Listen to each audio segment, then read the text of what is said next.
I had no idea that my colouring page would turn out this way. I only had the hydrangeas and the roses in my head. The rest I literally just made up as we went along. And I'm so happy with the results. This is the colouring page that I didn't know that I needed. I'm Sarah, and this is Ink and Hue Colouring.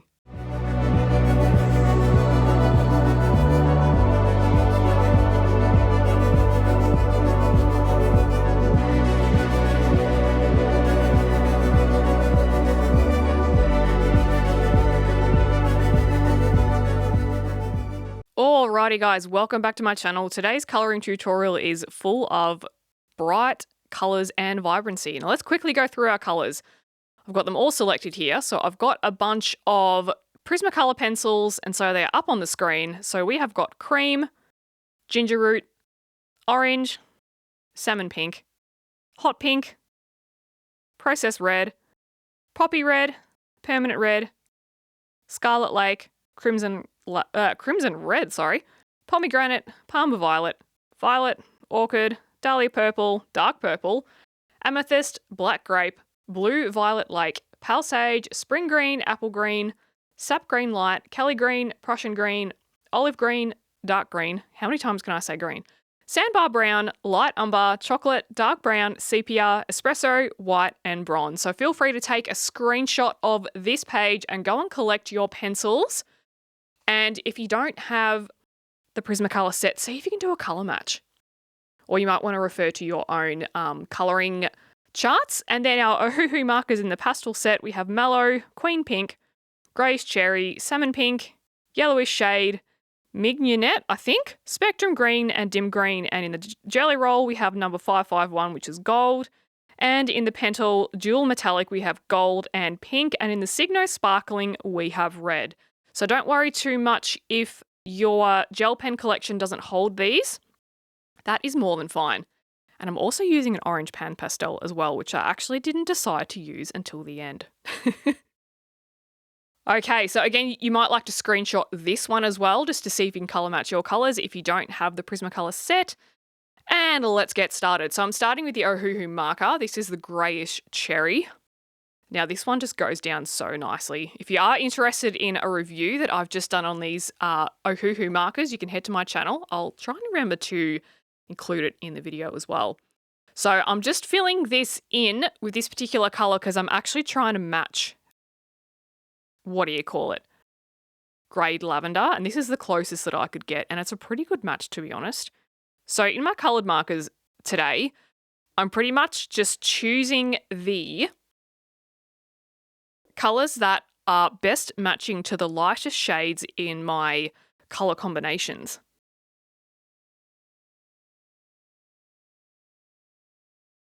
Oh, it goes down so smoothly. I love it. I had so much great feedback of the last video that I did in this format, so I just had to do another one. I just had to. So here we go.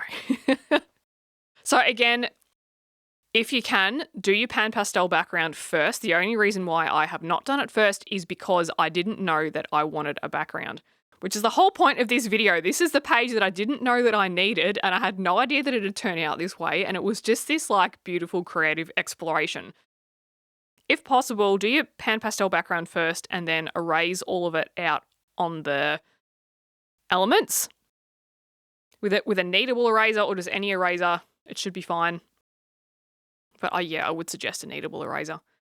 This is one of my favourite colours in the Ohuhu markers because it's so streak-free. And yes, it will bleed through to the back. I need to put a post up on my community page up on my channel just to show the bleed through. And I've also got like a plastic sheet backing this just so it doesn't bleed through to the other page that's underneath it.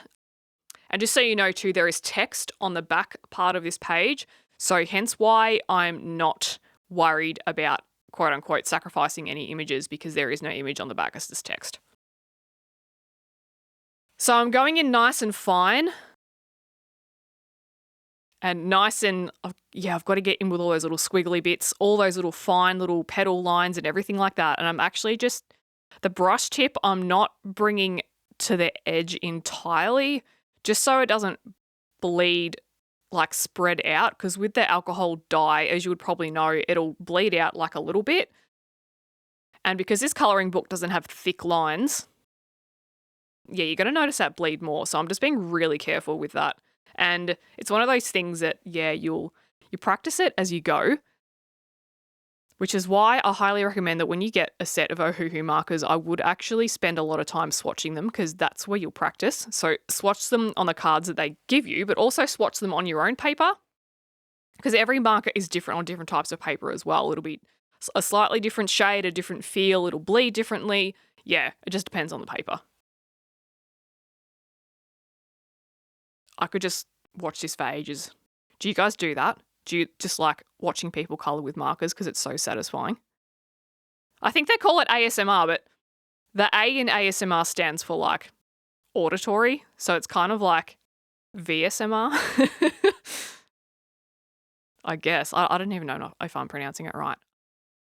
So yes, I'm basing majority of these flowers and the leaves, bar those roses, which you'll see as we go through, purely because I just want the roses to be solid pencil. It's just a stylistic preference. It was the vibe that I had at the time, so I'm just going with it. And I am colouring every petal individually. I just find that you get a neater result, I think. With the chrysanthemum at the top left there, I end up getting impatient and I just like squiggle it in, which doesn't matter because the petals are so little. But with stuff like this, because the petals are larger, for me, it's better just to colour it separately. Oh, and it's super velvety as well as I'm colouring it. All right, so this is the mallow. And this colour matches, it's very similar to Orchid in the Prisma set. So again, the colour combination I'm using, it has Orchid as the lightest colour, but I think I put Orchid over the top of this as well just to blend it a bit nicer because it depends on the look you want to go for, like how blended you want it to look.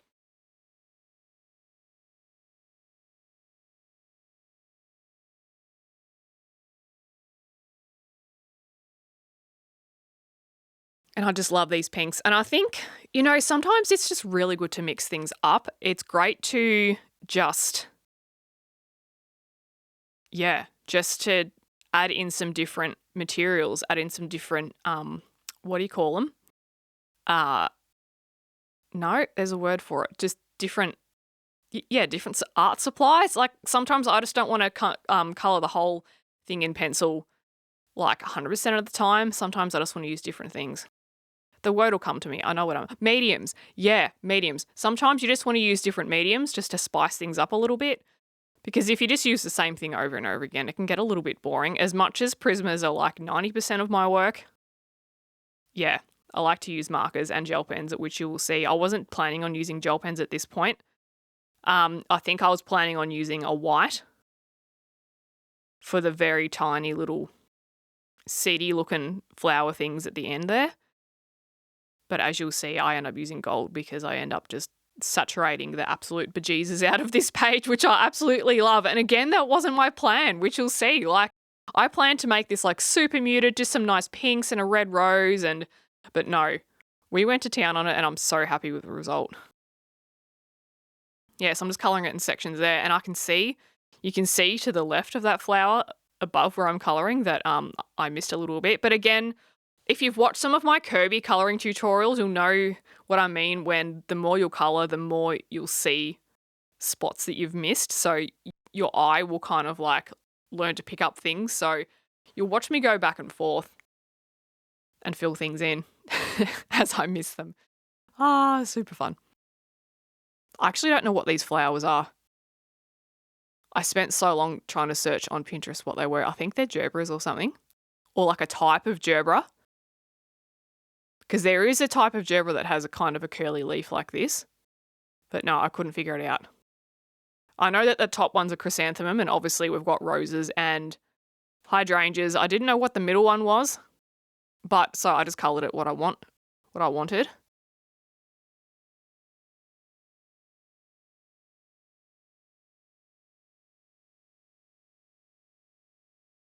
And I like that these markers aren't streaky, which is great. I mean, if you rush it, you'll certainly get some streak, but if you're careful with it, you won't. But I think that's just like any medium that you put down. If you rush things, you're gonna tell.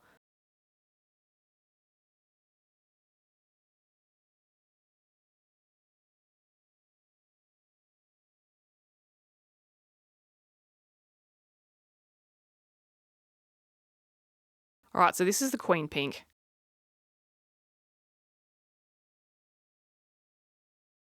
This is very similar to like a deco pink. I might actually, if you guys want, I might create a swatch, like a color conversion chart for the Prismacolor. So I'll put the Prismacolors first, and then for my Ohuhu art markers, if there's a matching one, I'll put it next to it so we can further increase our knowledge. And I certainly do plan on getting more Ohuhu markers because I love these. Oh, and two, if you guys want to purchase some Ohuhu markers, you can actually get 10% off with my code. It's INQ10. Have a look at the product testing video that I've done on these markers, the one that was released on the 18th of March. Have a look at that one for more details. It's got all the links in there. But yes, you can receive 10% off any purchase on the website for 6 months.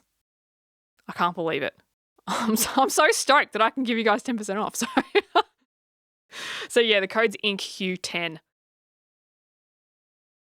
But if you don't have the Ohuhu markers and you want to follow along with this one, just use any color that's as close to,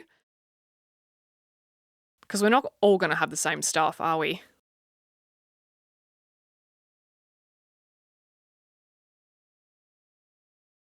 So yeah, here I'm like, getting over it, quick. And again, I'm just trying to be really careful of that color placement, that I'm not going over the line too much because the lines are so thin that it's going to be really noticeable when it bleeds out. As you practice, you'll get better at it.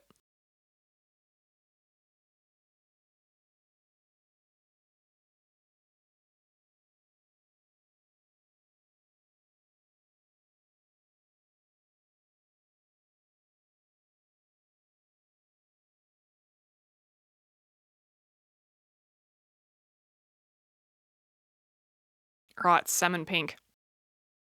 Going into this flower, which honestly isn't that pink. I'd call it salmon orange.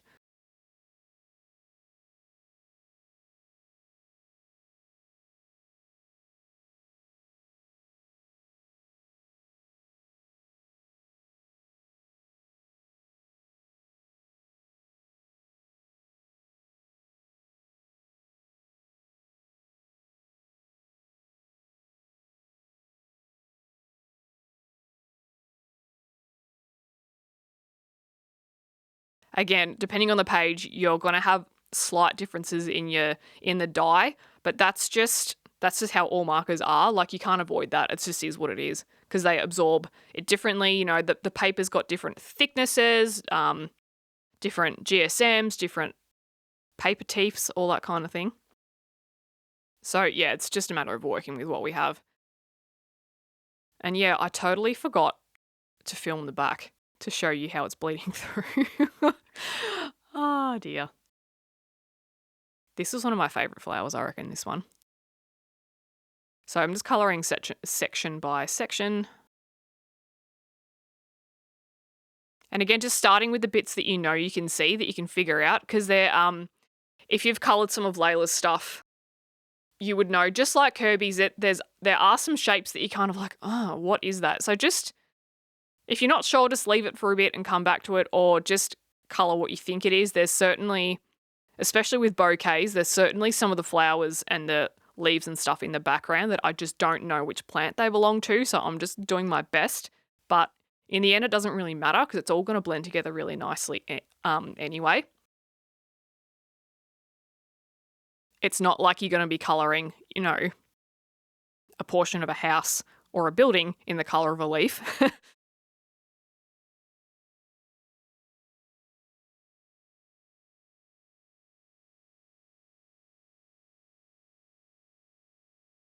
And every time I pick my pen up, I'm like trying to suss it out. Okay, this is the yellowish shade. And as you'd know, if you've got the Ohuhu stuff, all the numbers and the names of the markers are on both lids. And if you haven't picked up already, this is the brush tip. This is the tip that, for me, gives me the most control out of what I have. The chisel, I'm not a fan. It's just I can't control it. I'm sure it's great for a lot of other stuff, but I just can't control it. So I just don't use it. And this particular color, like, that is so solid. And again, with this flower, there are so many bits that I colored that, you know, maybe should have been green. And there's green bits that I colored that should have been salmon. But you know what? Like, it doesn't matter. Just do what you can. We're not here for perfection. We're here for just the pure enjoyment of coloring and for the mystery that is winging it when it comes to coloring, I think. All right, Spectrum Green. Now, Spectrum Green, I think, is a really good match for Sap Green Light. It's just that little bit lighter. Okay, sorry, it is lighter. It's like if Sap Green Light and Pale Sage had a baby. So, yeah, you can... There's some good matches. And then there's a couple of lighter ones that I use, which are like more your grey green light and Pale Sage. And there's another green that I use that isn't really a match at all, but it goes really well with other shades. And here I'm just being a bit pish-posh about it, I think, because I know that I'm going to layer a lot of this in pencil, so I'm not too worried about it. But again, if I wasn't going to layer any of this with pencil over the top, then I'd be a lot more careful. But with the flowers, yeah, I was more cautious, but with the leaves, I was like, heh. And I think by this point too, I was like, hurry up.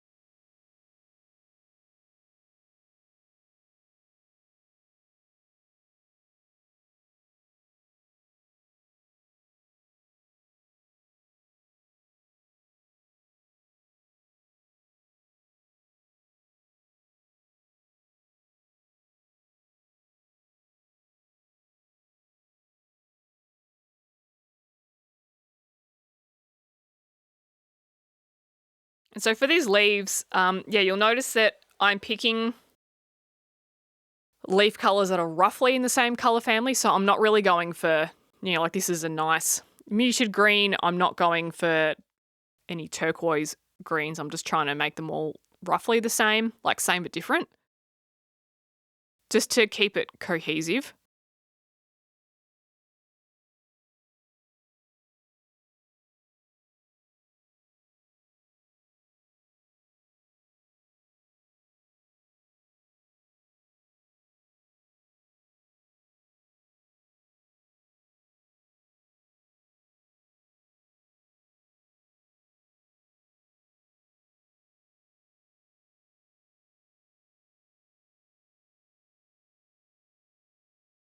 And yeah, if there's any gaps that I see that I've missed, once the alcohol's bled out, like once the dye has bled out enough and I can see if I've missed any gaps, you just dot over it. And the good thing about alcohol markers too is that they dry instantly, so you're not worrying about wet paper. You don't have to wait for it to dry. And you're not going to smudge it everywhere, which is good.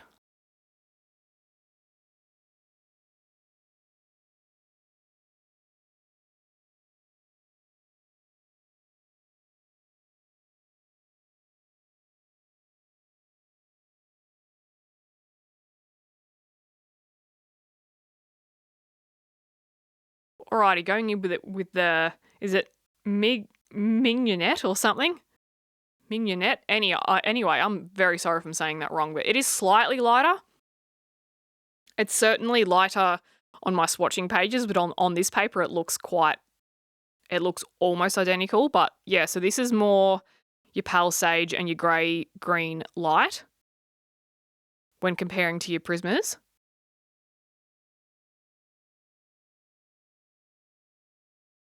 And again, I'm just doing my best to find those leaves that are the same. And there's a little section there that wasn't drawn in, so I'm just quickly filling it in.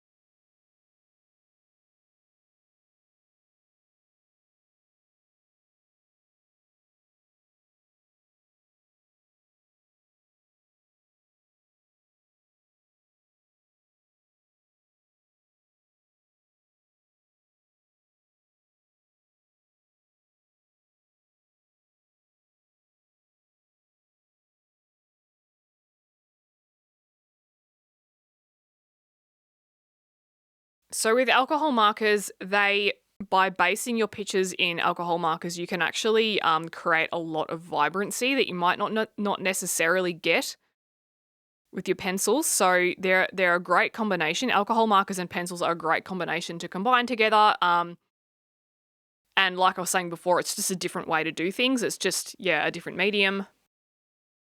And just quietly, they smell really good. Yeah, I am one of those people that like to smell nail polish and petrol and markers and yep, I am she.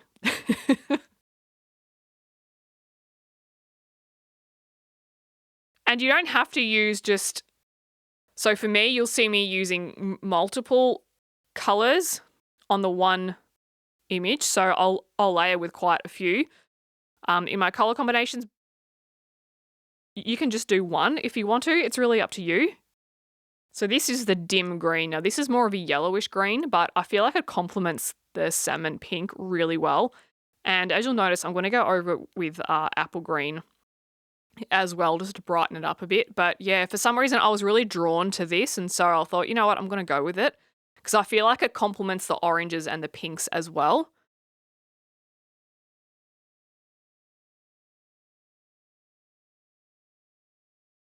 It's like a grass on the beach kind of color.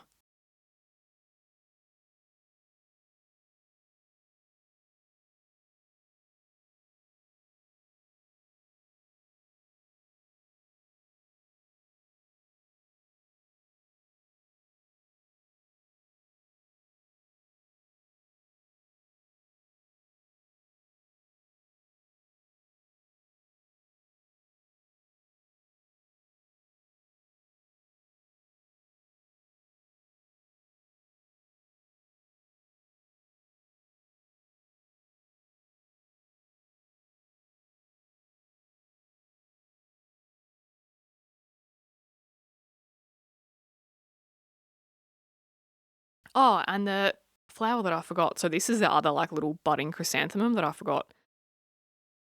It's so funny how they'll just be sitting there in plain sight and I'm like, I don't see it.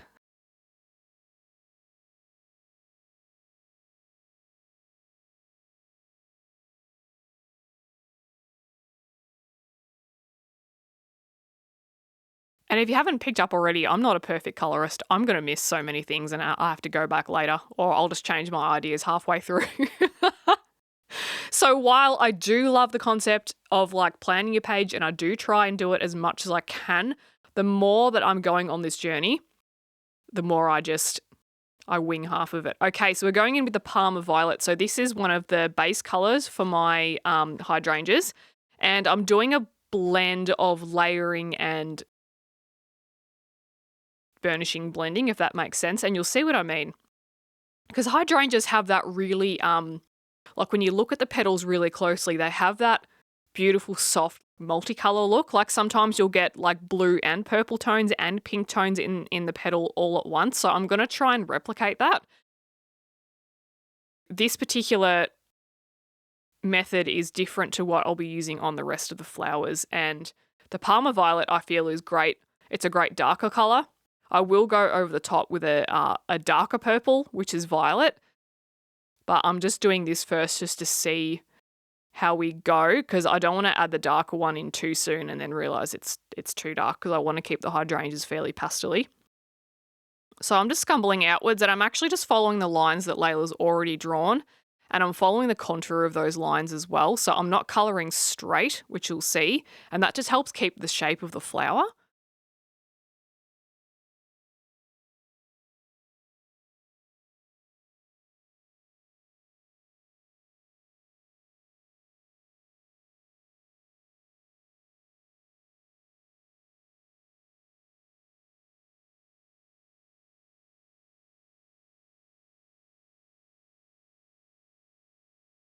And at the start, I hadn't planned to add white, but I'm already starting to think, oh, like we're looking a little bit toothy still. So I think I will be going over the top with white once I've added all my colours just to smooth it out, because that's the look that I like. I don't like my pencil work to look, I'm not going to say grainy because I feel like grainy is a bad word, but I just like it to look really mushy,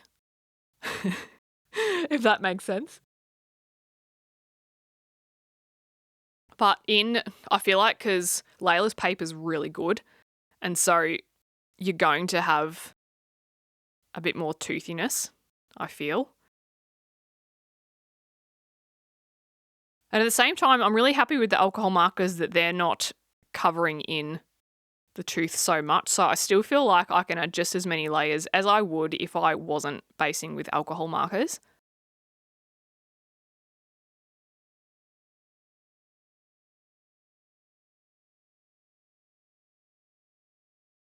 This Parma Violet is one of my favourite colours. And I know that it's a favourite colour for you guys as well. I know that a lot of you guys have come to me and said, like, oh, we love that Parma Violet. Yes, I agree. It's so nice. It's so nice and soft, yet also vibrant.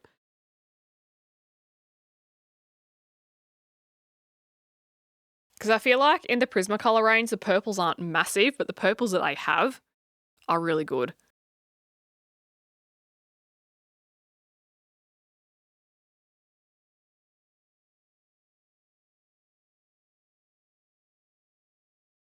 I'm doing my best just to get under all those little shady spots. Okay, amethyst. Now I'm just trying to bring that purple out and then going from the edges and working my way into, so I can create a little highlight in the middle. But also because if you closely observe a hydrangea petal, again, they've got this little, they've got like a little border that's coloured. So I'm trying to replicate that the best that I can as well. So I'm blending the Parma Violet into the alcohol marker, but also creating a bit of shade on the edge. And again, I'm following those contours. I'm not colouring straight. I'm colouring with the shape of the flower.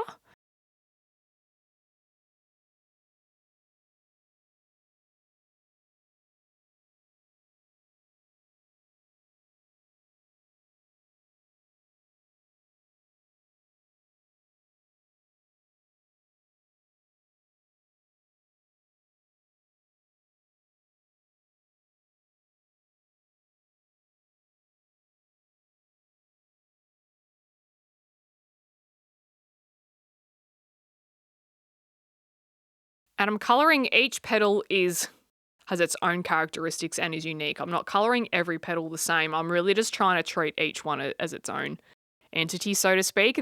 There are some times where I will colour them exactly the same. If, say, the flower's more of like a flat lay page and there isn't like depth and dimension to it that needs to be created. So yeah, it just depends on the flower you're colouring. So there isn't one way to colour them. It just depends on the style you want. It depends on your colour choices. It depends on the shape of the petal. Heck, even like what the variety of plant is. We have creative freedom to colour them however we want. I'm just doing it this way because I'm just trying to replicate it as much as I can, and I'm trying to practice different techniques at the same time.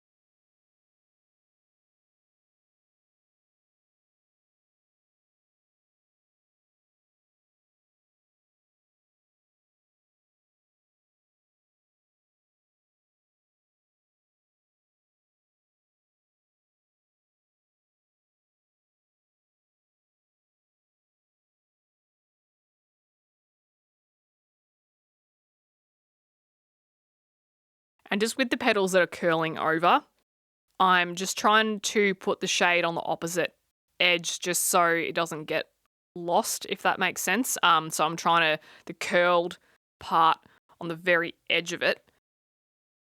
I'm just trying to keep that light so that it stands out a little bit, so that it doesn't blend too much.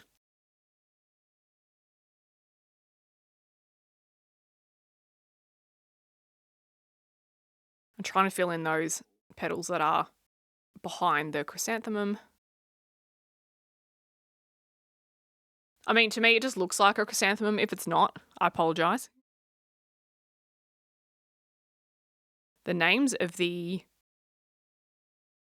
flowers and stuff aren't in the back of the book. Did I say that this was Beautiful Planet? I'm so sorry if I didn't. This is Leila Duly's Beautiful Planet. I know it's going to be in the title, but I've just had a mental blank. Oh, I have to leave the important stuff out.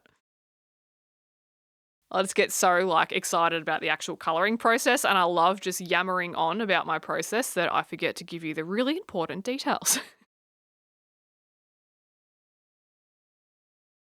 And I know that a lot of you guys really like this style. You like just the whole talking you through every element without the music, so I'm trying to do more of those.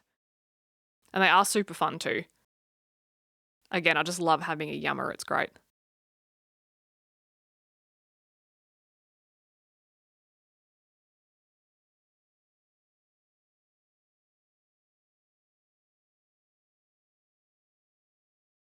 Oh, and as a side note too, so amethyst and orchid, they are the new colours. Prismacolor, I believe, replaced lavender and another one. So I think just looking at this would be the lavender one. So if you're kind of why don't I have amethyst? Yeah, you've probably got lavender, I'm assuming. It's annoying when they change their colour names. It's like, oh.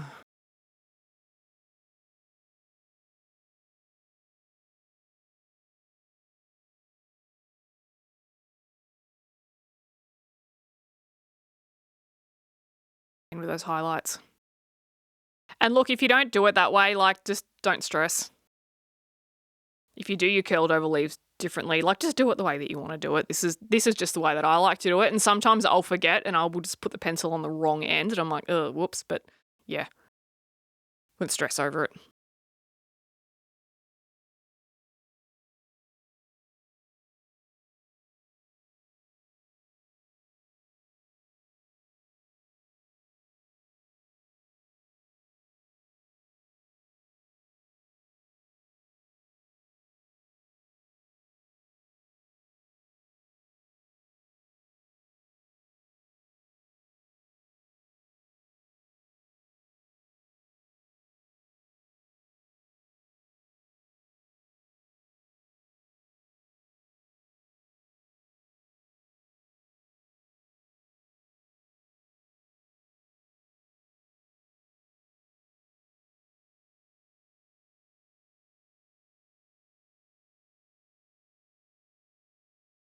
So in my mind, I think I'm trying to bring out from the center, I'm trying to bring out that color about halfway so that I've got room to come in from the edge and also leave a bit of a gap for some light.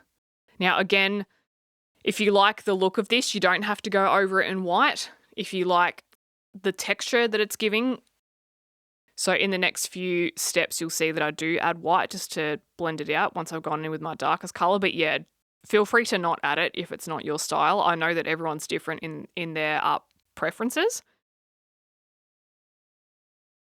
And I think it depends on your pencil too.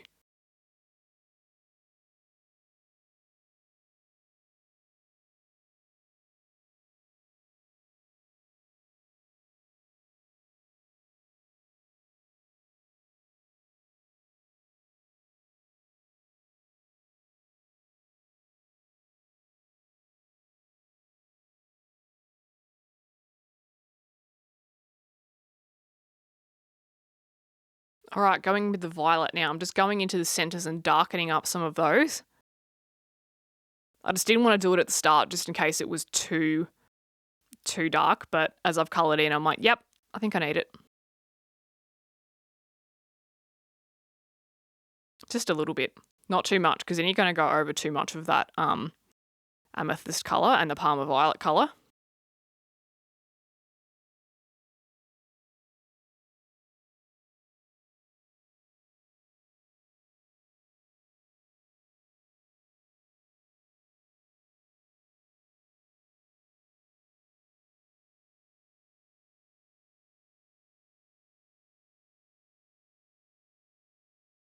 All right, and now with what color is this? That is the blue violet lake. And I'm just going in with a smidge. I'm just doing a light layer over the top just to create like a real blue purple kind of look.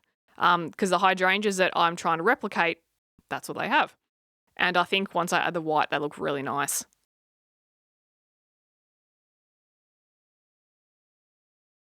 Almost gives them like a soft grey look without being too washed out. And because this blue is quite a purpley blue too.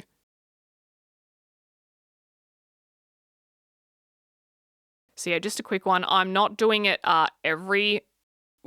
I'm just laying it down where I think it'll look nice. I am leaving some space for highlights. Again, every petal is different, and I'm just, even like on that section I just did there, like I'm going darker here and then I'll just go lighter. So yeah, every hydrangea petal is different, and I just want to have a little bit of realism.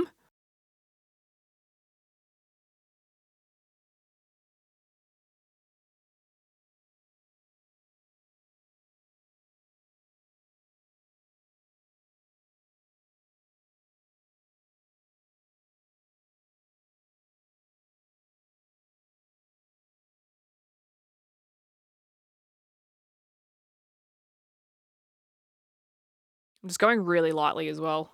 And there's only occasionally where I'll bring it out a bit heavier. But yeah, I feel like I'm barely touching the page at this point. And you can go darker with the ones underneath, just for a bit of shadow.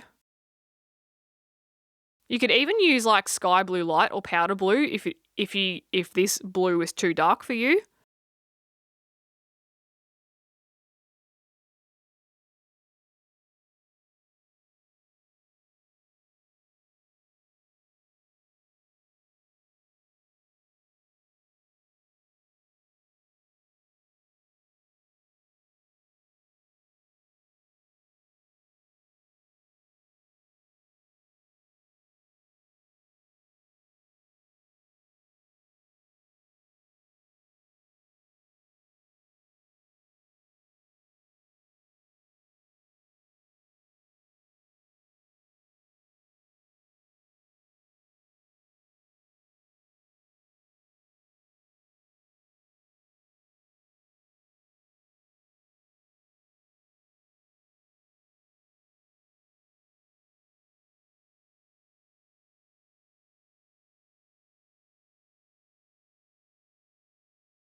And it probably goes without saying, but I'm saving the middle bits for some gel pen. Originally, I was going to go silver, but you'll see that I end up going gold just because everything else is. And now the white. So I'm just blending and burnishing everything. And again, because that's just the look that I like everything to be smushy, but if you don't, just leave it. And because Prismacolors smush really well. It's a technical term, smush. And there will be a couple of areas that I go back over as well just to get the desired look. You can see how the white just lightens up everything a little bit and blends that blue in quite well. So we're getting this lovely grey, bluey, purpley colour.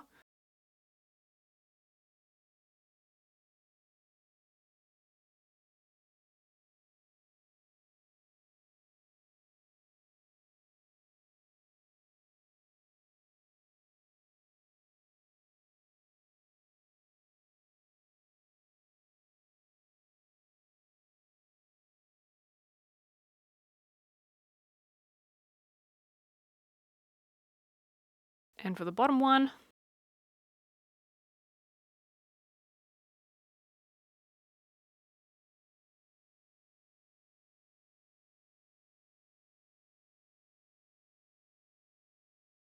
keeping that white nice and sharp so it gets in all the bits, or all the nooks and crannies of the flower, because yeah, the Flowers are quite detailed. And because I am pressing quite hard at this point, just so that I can blend everything together.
All right, I'm adding a bit more Palm Violet because there's some spots that I've missed.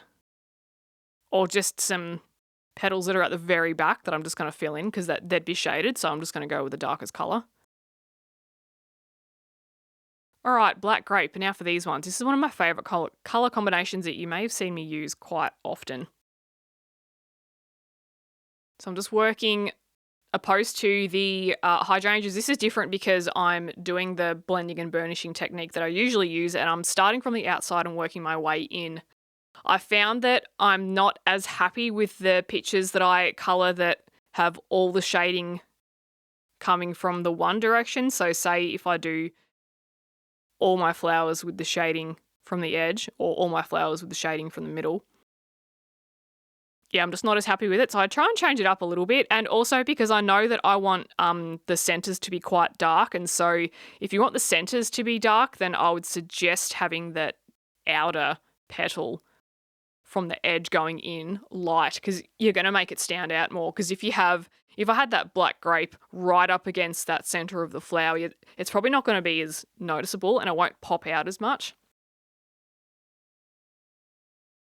I'm not saying that, you have to do that every time. There are exceptions to the rule. It is based on creative interpretation, but this is just one thing. It was a tip that I'd learnt from one of my subscribers actually, and I've kind of stuck with it since, and it's never led me astray.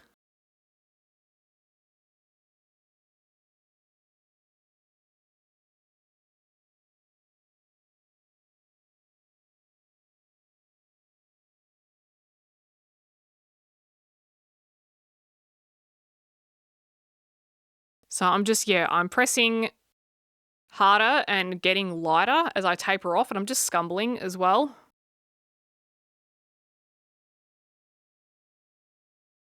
So again, it's just the method that I always use. It's the way I colour like 90% of the time. The way that I did the hydrangeas, I don't always colour that way. This is my main way. But again, it's just how I like to do it, and it's what works really well with these pencils. If I had another set, I might do it differently. And filling in the bit that I missed.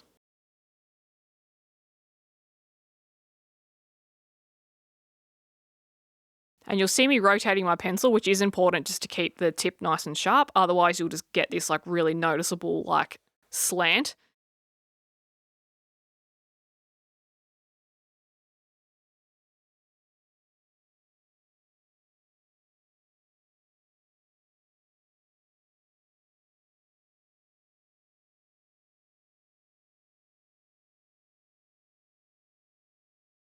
And I'm leaving some of those curled edges as well, just to come in with a darker colour, just to accentuate them a little bit. And I'm trying to have all the colours as even as possible, but I'm also just treating the individual petal as its own thing. So this is the dark purple. So we're slowly working our way to the centre and slowly transitioning to the lightest colour.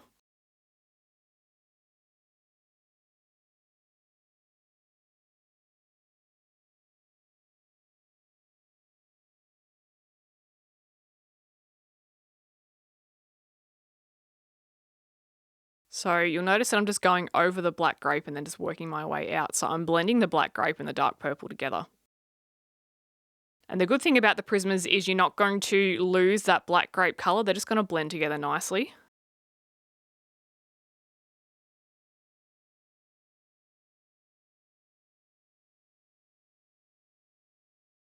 And again, how many layers you do is really up to you in your colour combination. You'll notice in some of the other flowers that I do less because by the time I start colouring, I get to the point where I'm really happy with the transition between colours and the alcohol markers, so I'll leave it. It really just depends. And even though you could argue that, am I just colouring over half the flower and half the alcohol marker ink with pencil and you're not going to see it? But you'd be surprised with how much the dye actually does stick through and how much it just does change the tone of your pencil, even in a subtle way.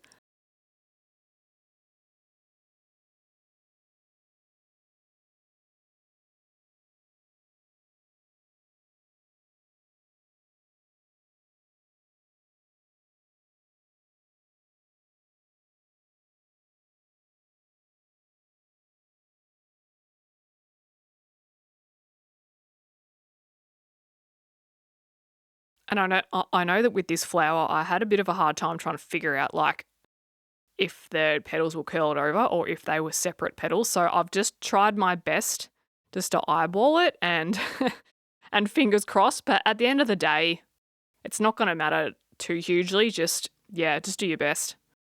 I think this style of flower is quite forgiving. Like it doesn't need to be 110% accurate.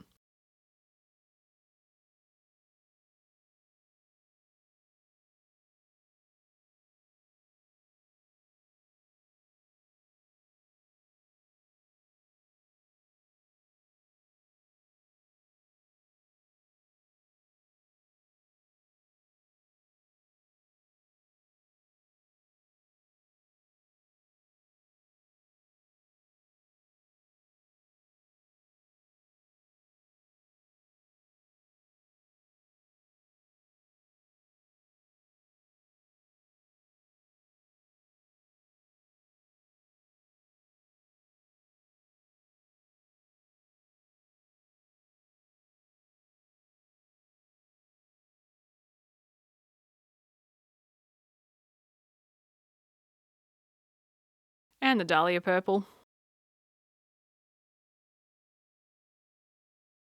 How many of you knew what colour was coming next? Let me know in the comments if you knew. If you've watched a few of my videos, you'll know that I use this colour combination a fair bit in Leila Duly stuff.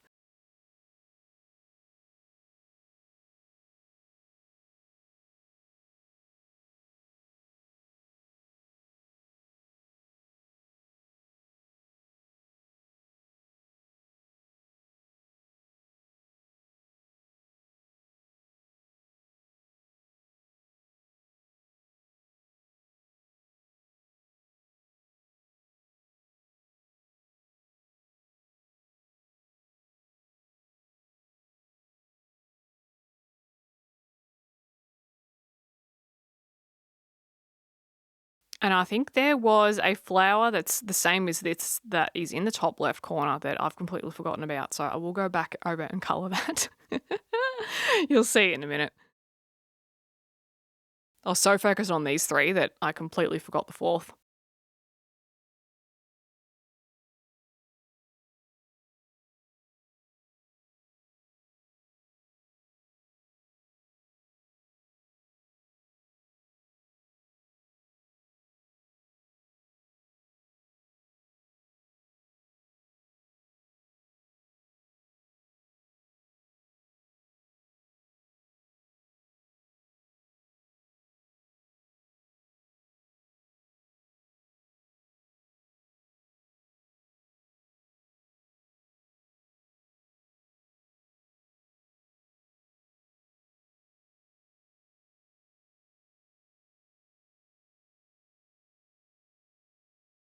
Alrighty, going in with the orchid. Now it is the orchid is quite similar to the alcohol marker that's underneath it. However, I wanted to use the orchid just to blend everything and I felt, I wasn't too happy with stopping there.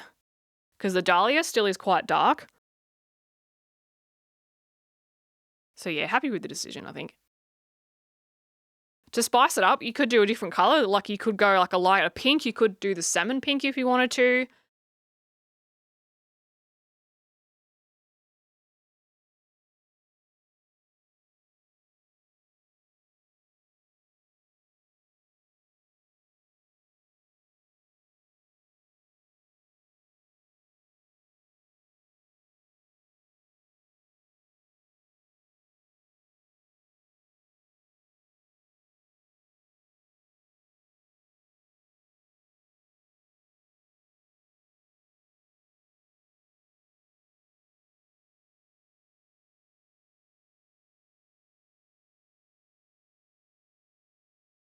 And I wouldn't always recommend bringing your lightest color up way over your darkest, but in some situations it does work. And I feel like for this, it has been warranted for some things, just for some blending. And I'm just getting a bit of white in there just to blend that out, just to see how it goes. Sometimes you'll see that I'll just try it once, and if I don't like it, I'll just leave it. Sometimes there's just no way of knowing until you're actually in there, and so you just got to make a creative decision just to see. All right, and here is that poor flower that I forgot.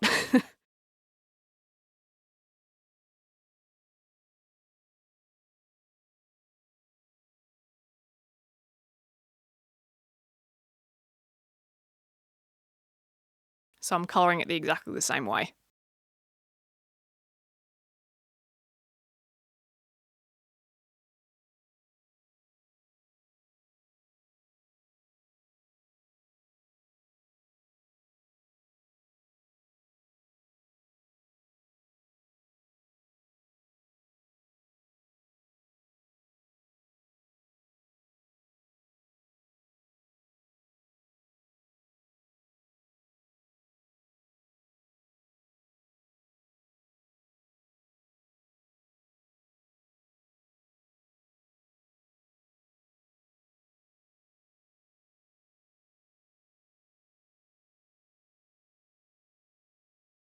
So same colour combination.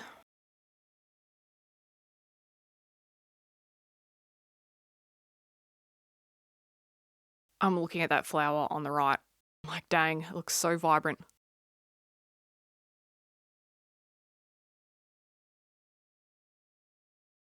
At this point, I'm looking at things and I'm like, oh, I should do a background.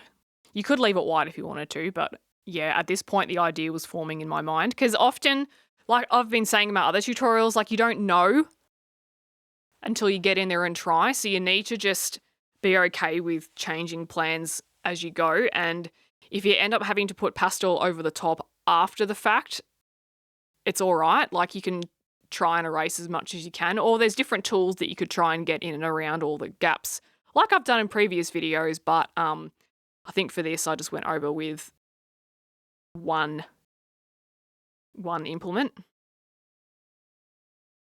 But I feel like my pastel game needs to improve anyway, so I'm looking forward to doing more.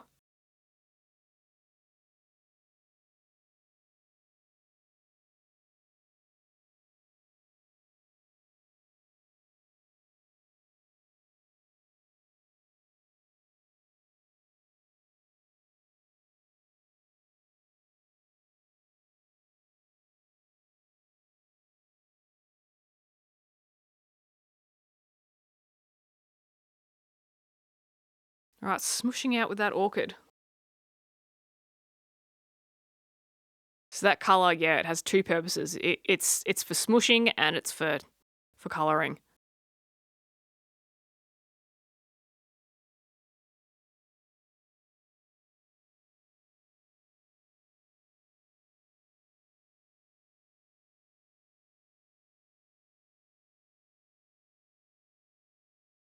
Bit of white there just to blend it out. And you'll notice I'm not using it on every petal. Okay, going in with espresso. Now this is the start of these centers and I want to make them a very bold brown color. And just looking at the illustration, they are very obviously pointing in one direction. So I'm going to try and direct the shadow with that.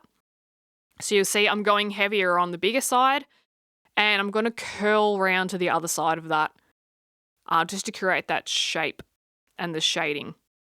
Because you can kind of see with the illustration how there's thicker flowers and then there's thinner ones in the middle. So I'm just following that change.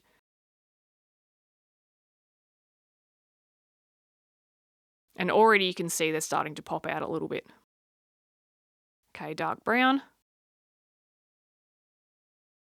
And again, I'm just scumbling. I'm getting lighter as I get around the top there. So you'll see that around the circumference of the center that it's not even, and that's on purpose because of where it's pointing. So there would be more shadow where I filled it in heavier.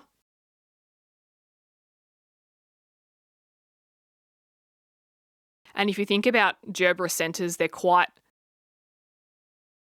thick, aren't they? Like they're quite bold. So yeah, I wouldn't do this for every flower center. It just depends on what you're coloring. But for this, it's really, it's worked. And I don't think I knew, maybe I had an inkling that I wanted brown, but I didn't choose the color combination until I got to this point. That's chocolate there, yeah. Light brown. No, sorry, light umber. I hope this is easy for you guys to follow along. I'm so sorry if it's not. I'm doing my best.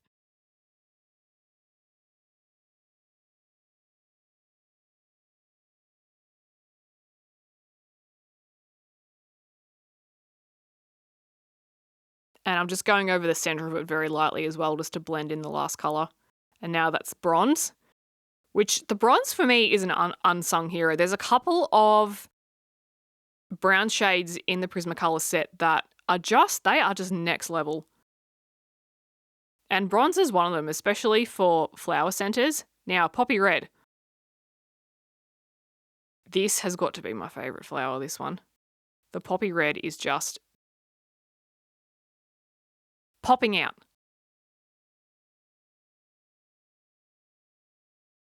And you could even, if you wanted like a drastic kind of change, you could even just stick with the one layer here if you like that look. There are a lot of flowers that do have that really distinct color change and like a border around them. So again, it's your stylistic preference. And the shape of these petals was just really good to play around with, especially those bottom two. They were just lovely to contour. And again, I'm just using Leila's lines as contouring guides, and I'm following those to create shape. I'm not colouring it flat because then the flower is just going to look weird.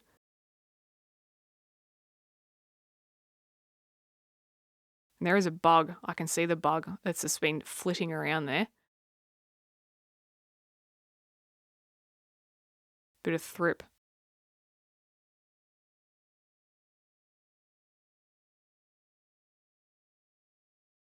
There it is again. I remember trying to like blow it away and like be subtle about it because I was filming at the time. I'm like, how do I get rid of this thing? I think it landed on the white paper eventually, and I just kind of did what I had to do. Pale vermilion. This is another one of my favorite colors. So it is blending so good.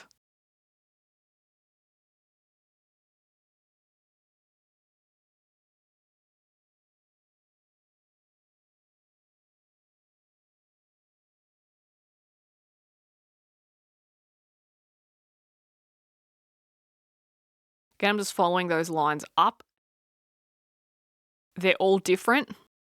No two are the same.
Can you guess what colour's next?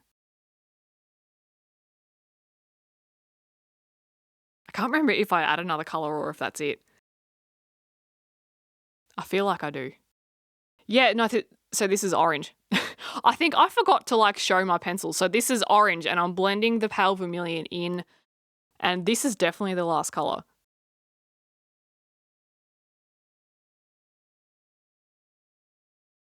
I think originally I was going to go with the salmon pink, but I just like the way that it was done already, so I've just left it at orange. Yeah, so orange, orange, orange. Yeah, I've definitely forgot to show some of my pencils as I'm colouring. Oh, but I can tell what they are just by looking at them. I think I've got to that point, so.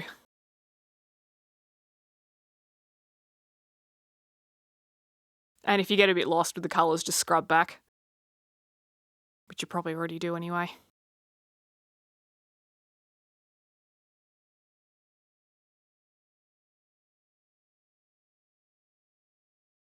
All right, sepia. Now I'm going to start this. I didn't want the centre of this flower to be the same as the others, so I'm doing like same but different. So the sepia and the espresso are quite similar in colour. The sepia has more of a grey tone. Sandbar brown.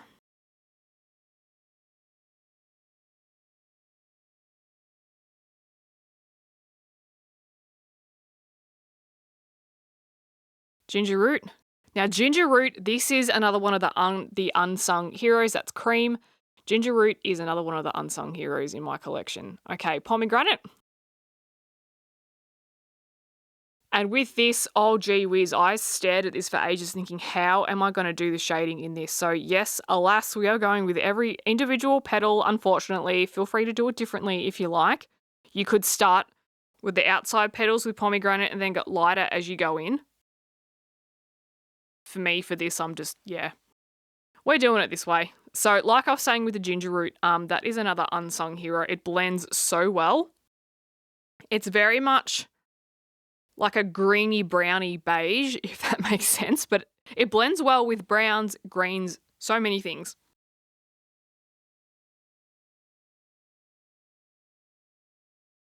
So this was just another one that like you've just got to work section by section and just find what you can, treat individual petal as its own thing, try and focus on one section at a time.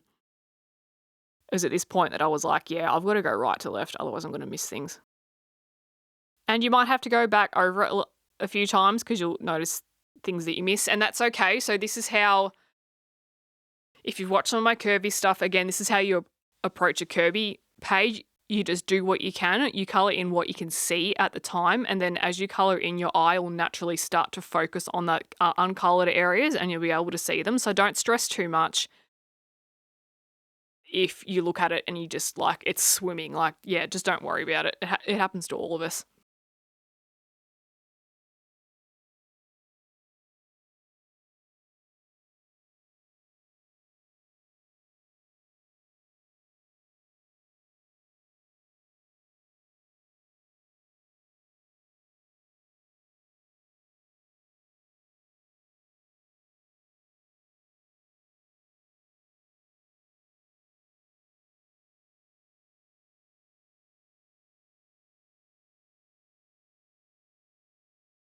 And yeah, I'm just colouring in those like some petals that are in the very back that are covered up by other petals. I'm colouring them in the darkest colour because they would be shaded or covered by shadow.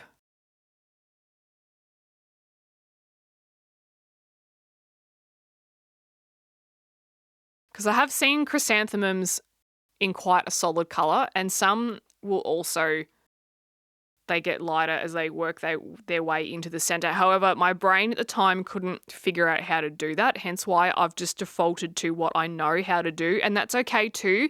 If you have some elements that you just don't know how to approach, just go with what you know, and you'll eventually learn how to do it differently. Don't, yeah, I wouldn't stress too much. And I was quite happy to go with this way, and I'm happy with the results too. So, you know, I know my limits, I know what I can and can't do, and I know what's going to make me too stressed. So, just sticking with what I know.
And onto this little baby one.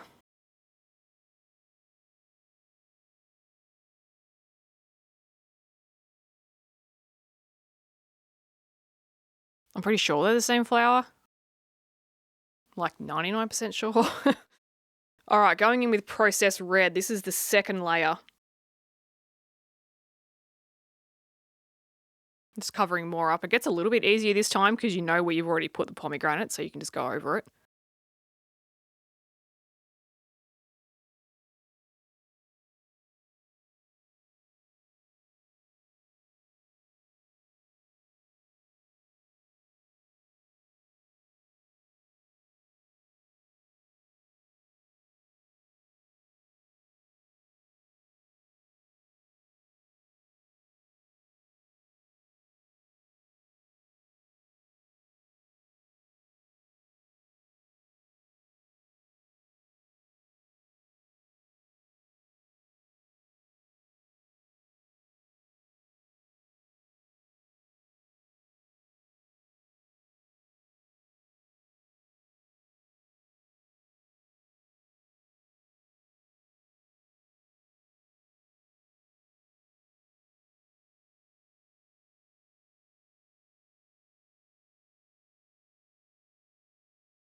And as you can see, I'm leaving a fair bit of room because I want the alcohol marker color to still be there even after I've added my next layer. I still want it to poke through.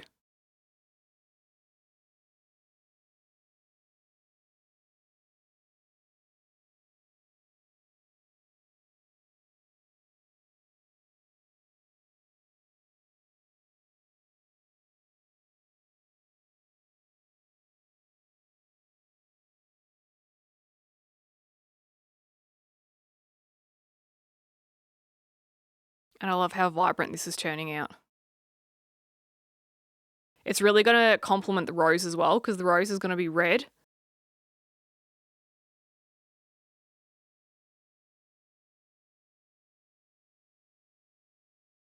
And so, yeah, with any bouquet, I want the colours to complement themselves and I want an even amount of colour.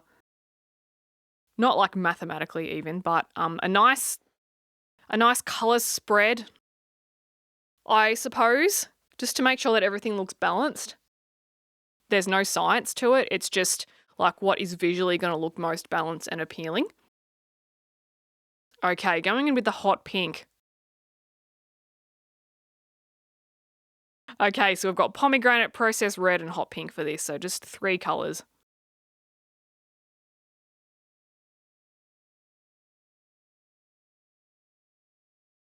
If I get to the edge, I'm just touching it with hardly any pressure on the pencil. Because I still want that colour to, the alcohol marker colour to come through.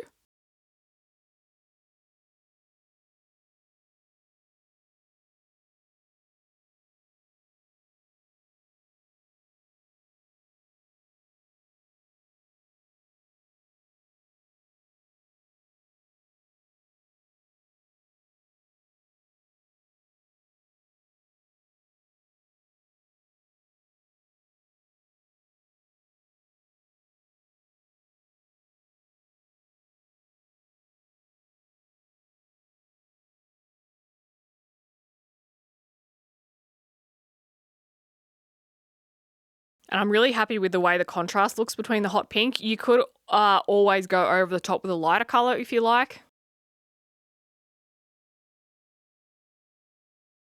To me, I think, and I remember just distinctly saying to myself, because I knew that I wanted a really, by this point, I knew that I wanted the background to be orange. And I thought, well, I'm going to need to have some light on the edges of this just to create a bit of contrast, because otherwise it just would have been so heavy.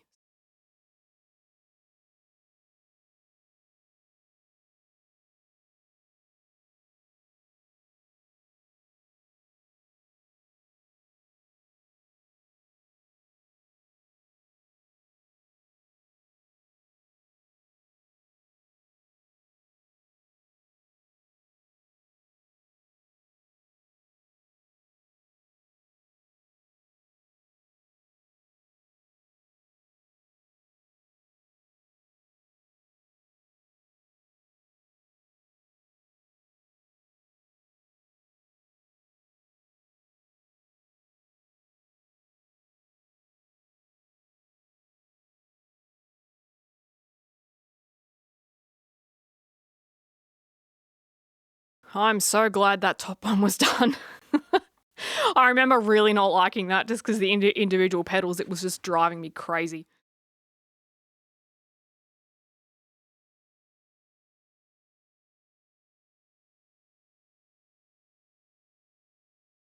Alrighty, bit of white to blend it in. And again, I don't do it on every single petal, I don't think. It's just a couple that to me were looking a bit scratchy. I've just smoothed it out a bit. But again, you don't have to.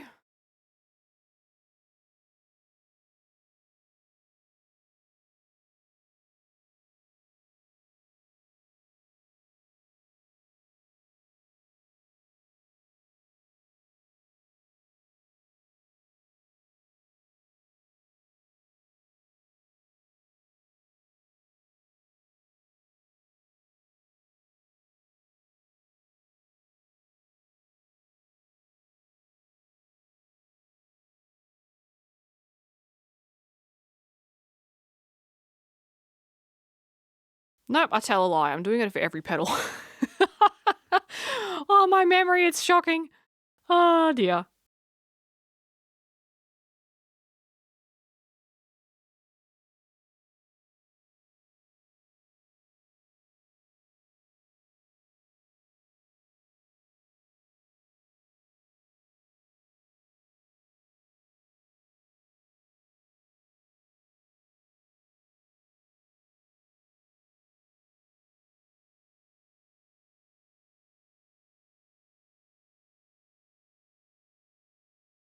And the orange complements that green quite well too, which is half the reason why I chose that green for this.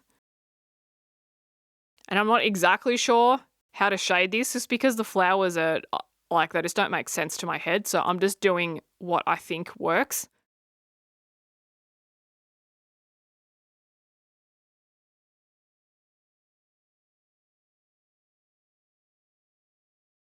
And just tapering off as well in the middle.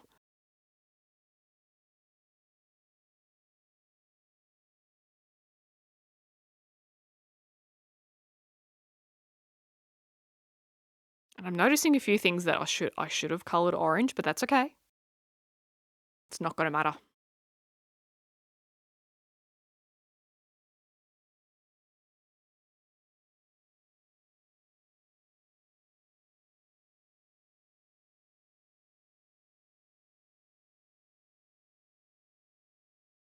And down here, I like how there's a little bit up there and there's a little bit down here. I like that.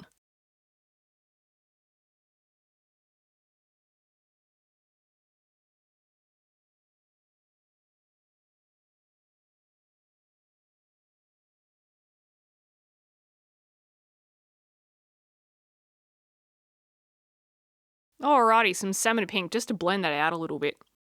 Just a little bit.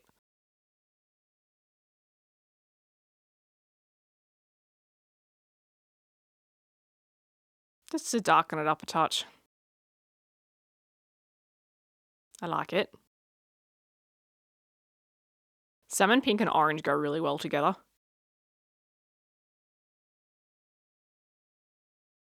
Because the orange can actually be quite bright. It's a really vibrant orange. So the salmon pink just chills it out a touch.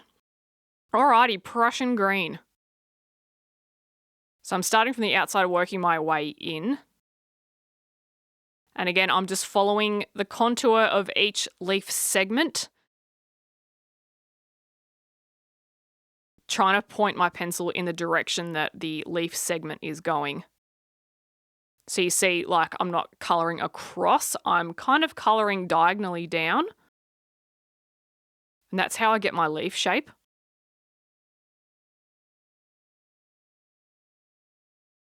Sometimes if you don't follow the contour of the element that you're colouring, it can look a bit funky. And don't worry if it's something that you can't get straight away. It actually took me forever to feel confident in colouring these types of leaves. And even occasionally I have days where I'm not feeling it and I'm just frustrated, but I just keep going because I know that there'll be other times where I'll really connect with it. So yeah, don't worry too much if it's something that you just can't get. You will get it eventually, and you'll have days where it doesn't click and days when it does.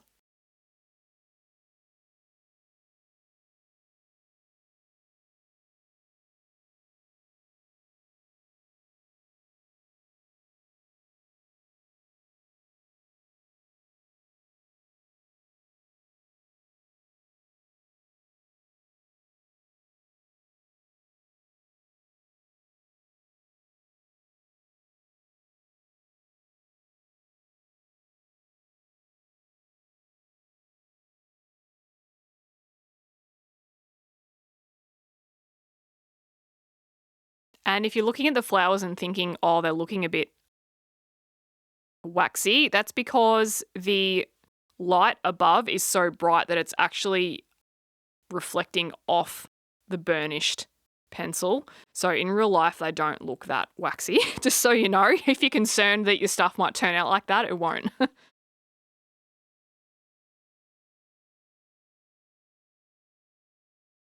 Yeah, see, I'm just dragging it diagonally upwards, following that shape of the leaf.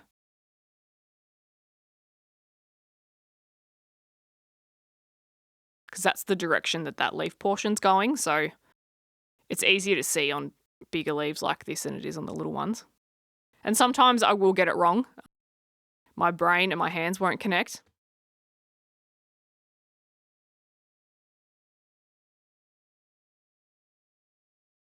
And I'm going to leave that like curled up leaf. I'll colour that in with the lighter colours just so it pops out, because otherwise this is going to blend in with the main portion of the leaf too much and it won't stand out.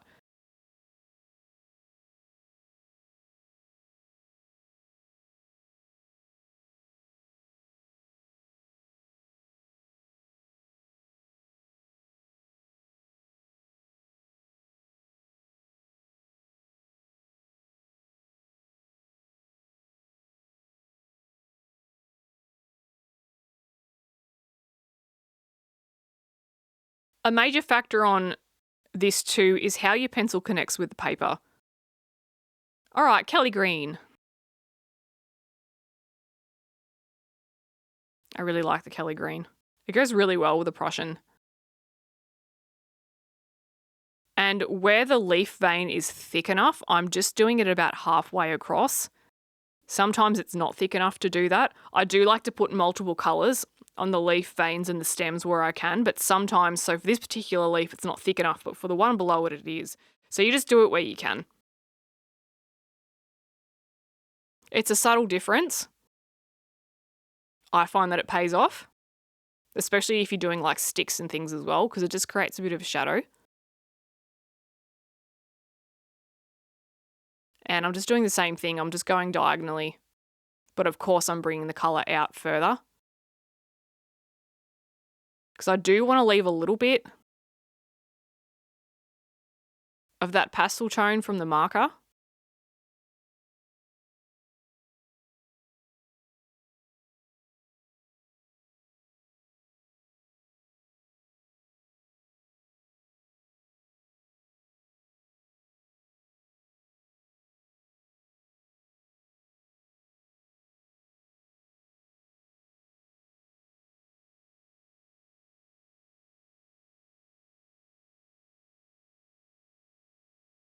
Just adjusting my paper. If I don't have like a plastic sheet down for their alcohol markers, I always have a piece of paper underneath because sometimes you'll leave a bit of an imprint from the page behind it. Not that it matters because there's text there underneath this particular page, but just out of habit, I always have a piece of paper there underneath.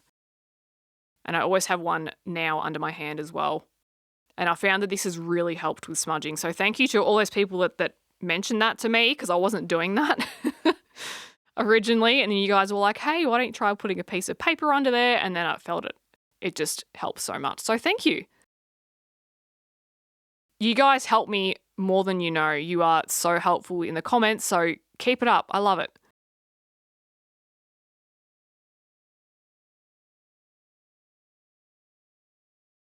Right, that is a new Kelly Green pencil, if you're just wondering, because the baby one got too small to fit in the sharpener. So I will be putting that other Kelly Green pencil in my pile to be glued together.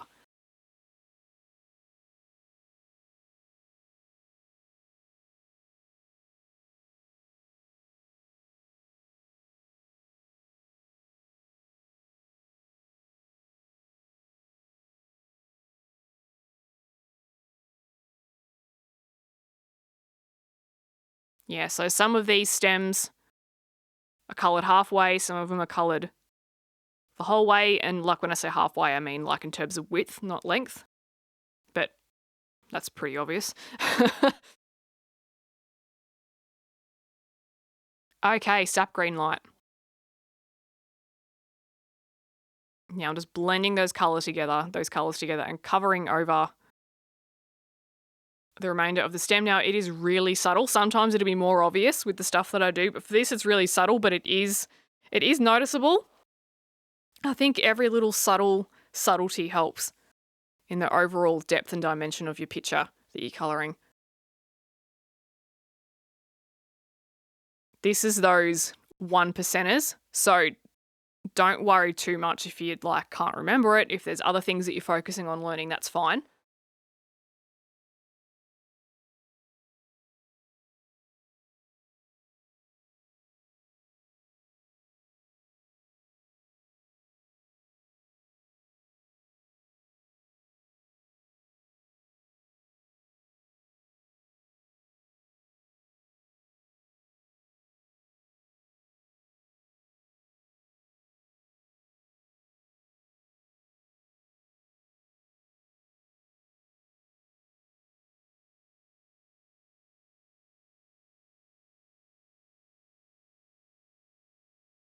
Sap green light's one of my favourite colours too, I think, in the Prisma range.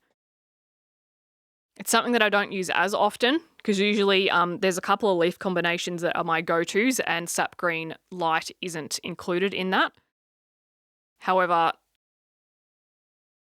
when I do get to use it, I'm loving it. Loving life. Still going in that diagonal motion. Just dragging it up.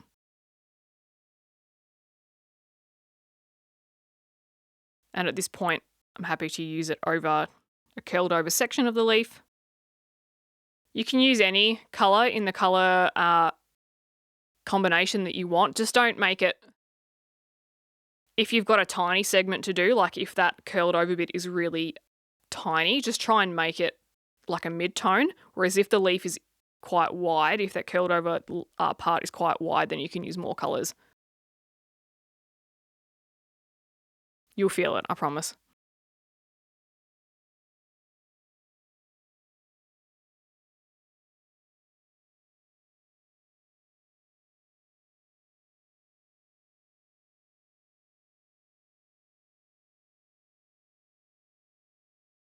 All right, olive green. Now, for every different type of leaf, I'm starting with a different shade of green because I want them all to be a little different. So it'll be olive green, and then the next one that we haven't coloured yet will be dark green. These remind me of little beans when I started colouring it. I was like, oh, string beans.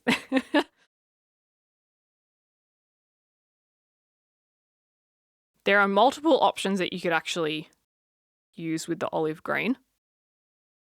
At one point, I do actually, off camera, I play with some different ideas down the bottom and then I'd land on a decision. I could have gone directly to the pale sage. You could go with the ginger root. You could even add some brown in there, or you could go super vibrant with like an apple green. Yeah, there's a lot of options to choose from.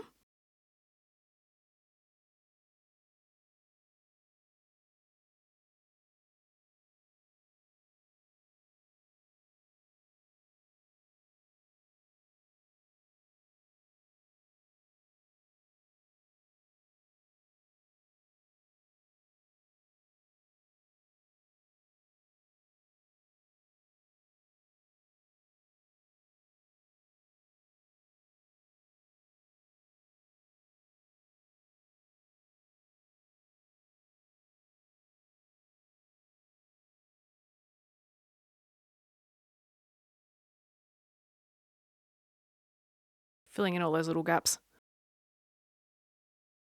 They are quite hard to see because they're tucked behind everything. And I'm just going in the middle with the stems with that olive green as well.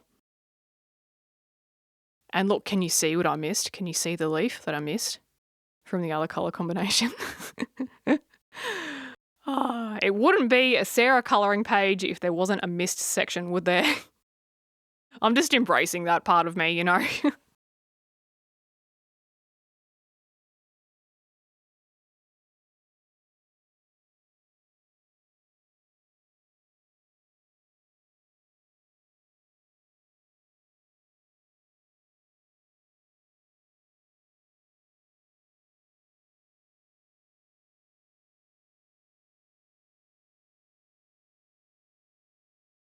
Better not forget these top bits.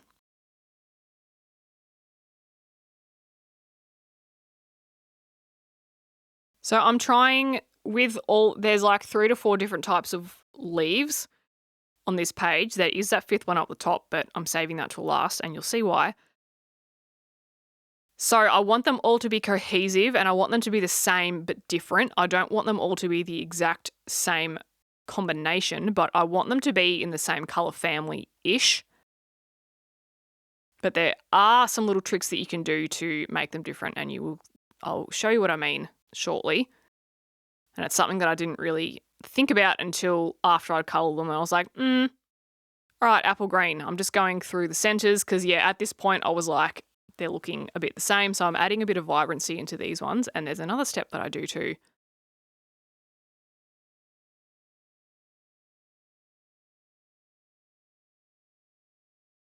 Now they're starting to pop out a little bit and I like it. So I still feel that apple green is still in the range because I'm not going for blue greens here. I'm going for muted greens, grey greens, yellow greens.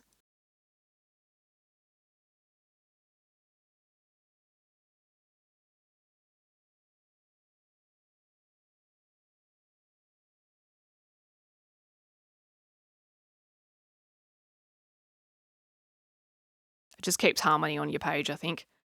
But I also want to, I want the leaves to look different so you don't feel like you're just looking at the same bunch of thing.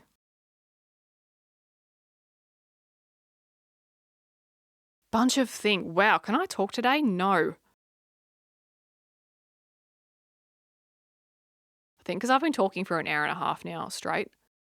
So I like to film the voiceovers in one sitting because like you just go with it. So by this point I start getting a bit like and I'm really hungry still. That's okay. We've got this, guys. I think we've got about half an hour to go. We've got this in the bag.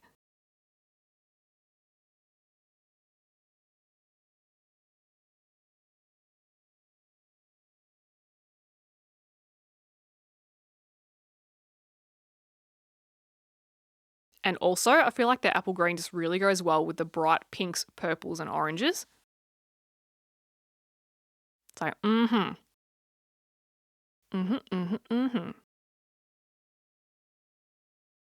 Alrighty, espresso. Now, I'm just adding this to the little ends, either side, just for a bit of difference. Again, because I just want to contrast it even more.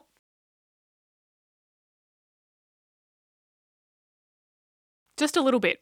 Because espresso is quite that, I was going to say brown. Yeah, brown. Good one. It's a warm brown.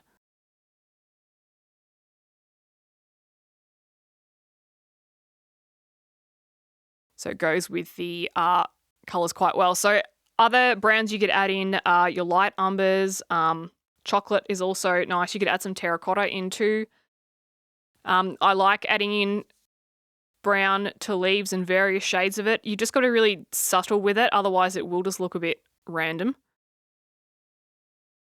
But if you've got amazing art skills, you'll probably just be able to nail it. But for me, I have to be really subtle with it because otherwise it just looks like I've just spilled coffee on a leaf. Okay, this is the dark green. So this is probably the most bluey greeny that I'd go. But I'm blending it with other greens that we've already used. So like I was saying, I just want the darkest colour of each type of leaf to be different. And again, I'm just with the contouring. I'm going diagonally upward.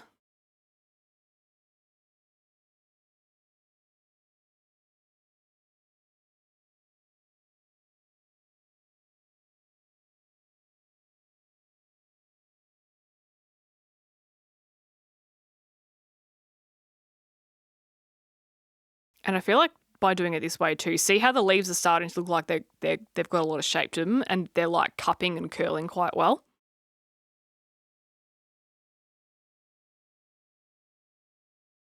So I suppose this is a good example of how some basic contouring can actually make your leaves pop and bring them to life. I'm sure there are lots of colorists out there that know how to like contour the crap out of these.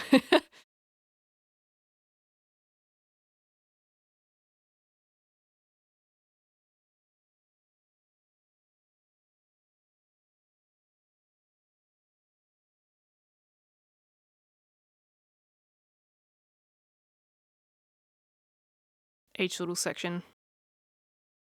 It does take longer to do it this way, but I think you get a better result. And even though, like, if you just glance at it quickly, it looks like it's all the same and it looks like it's all going in the same direction. It's like, well, couldn't you just colour like one side all in one, like rather colouring than colouring every little portion? But again, it's the 1%ers. When you add them up, it's really going to make a difference. So if you can, if it's not too overwhelming for you, try to remember the 1%ers. But don't stress if you don't. Like, honestly, this is supposed to be relaxing. It's not supposed to be something that stresses you out. So just first and foremost, make sure that you're doing it in a way that brings you joy. Okay, this is olive. No, this is Prussian green. Yep, Prussian green.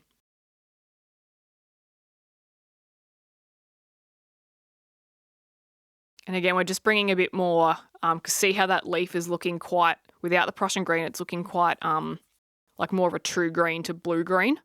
So the Prussian green's is going to yellow it back up, but still keep that depth that I'm after.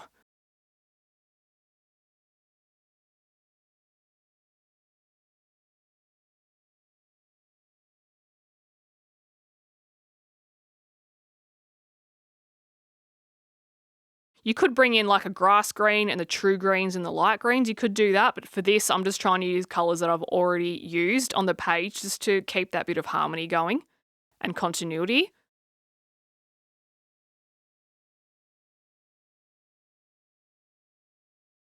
But again, like that is the definition of continuity in my head. Please don't feel like you have to do it this way. If you want to colour leaves in a completely different way, then by all means go ahead. I feel like colour theory and colour balance and colour choice means different things to everyone.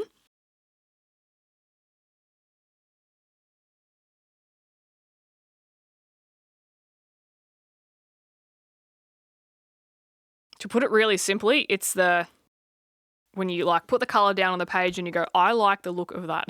Okay, apple green. Yeah, so it's all about what you like to do. Yes, there is colour theory yes, there is some guidelines to follow, but at the end of the day, the choice of is yours. This is art. This isn't like 1 + 1 = 2. Wow, I had to think about that. No, like I didn't, but it sounds like I did. Oh dear. I spend way too much time in the creative space. I'm losing my ability to math.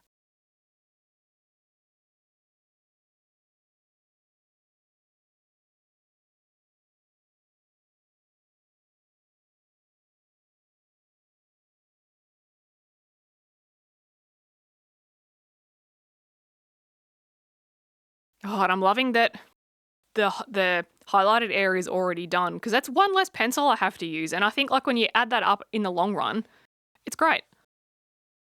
And especially with the Ohuhu markers, compared to the Copic markers are great. However, in Australia, they're like $11 a marker. And if you want to buy a set of 10 is going to cost you $100. So for me, the Ohuhu markers are great for this because I can have a whole set without breaking the bank. The only issue is at the minute is their availability. Okay, this is a spring green. I'm just bringing it up even more. So the spring green and the apple green are quite similar. The spring green is probably just a little bit more fluoro, just by a touch. So I just decided to add it in on the fly just to, again, try and make it look a little bit different to the other leaves. They're like same but different. Again, those 1%ers, hey?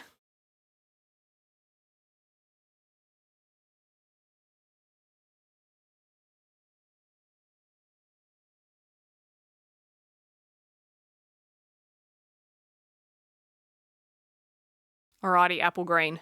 Now, you wouldn't normally think, oh, adding apple green on this super yellow green, but it totally works. I really like it. This isn't the final colour. I do add another one to it after this.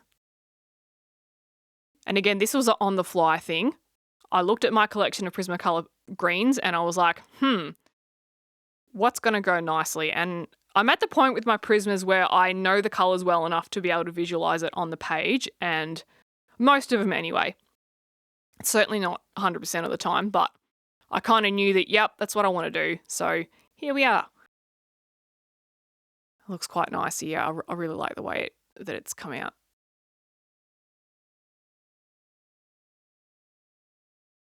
And I'm just going from one end to the other, just so they're not a carbon copy of the other leaves. But because in the cluster, see how they're all just a teeny bit different? So I'm like, look, this method is going to work for all of them. Because if I coloured them all differently, in all different directions and stuff, like, yes, but also it just wasn't what I wanted. And colouring that stem and the apple as well, just to bring more of that apple green through and to make that the base colour look more of a highlight colour. At this point, I was inwardly chanting like pastel, because I knew where I was coming up to and I was like, let's do it. I don't know if you guys find this, but you get to a certain point and you just get really excited to use the next medium. Right, ginger root. This is what I mean by that ginger root is just an unsung hero. So I'm blending it in with the apple green, and by looking at the colours, it's not something that I would traditionally blend. However, on this occasion, it's just I'm so happy with the way that it's come out. I've never thought of blending these two. It was only when I looked at that dim green I thought, I know what's going to go really well here.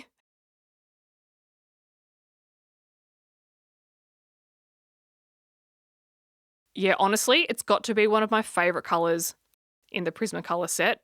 If there was a fire and if I had to save some Prismacolor pencils, this is one of the ones that I would definitely pick out, that's for sure.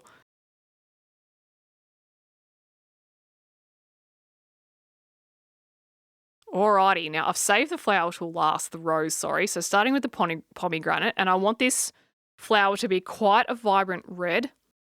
And it's quite funny because at the end you're like, oh, that's a couple of different shades of red, but it ends up being like 5. So I'm just going in with the darkest areas. And just bear in mind, I've never coloured a rose before. So this is me winging it. So it doesn't turn out perfectly, but I'm pretty happy regardless. I'm really happy with the vibrancy that we achieve.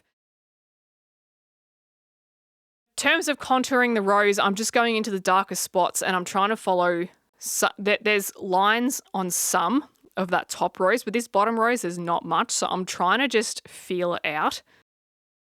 It's not perfect, but I'm just trying to make it look round and bring out the pomegranate colour, which is the darkest colour in those shadowed areas. And I'm just bearing in mind of how many colours I need to add as well. I think I have like an extra 5, so I'm just trying to create room for those as well.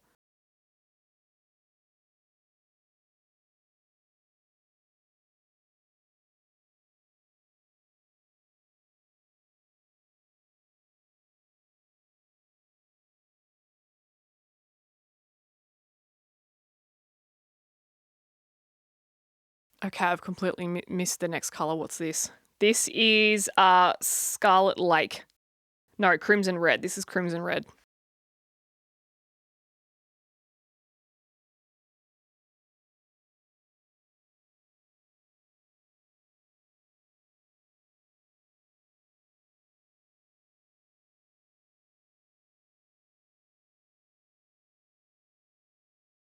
So again, I'm just following it up the petal, trying to follow it up in the direction that you can see it's going with those lines. And when the lines aren't there, I'm just trying to visualize where they would be based on my muscle memory.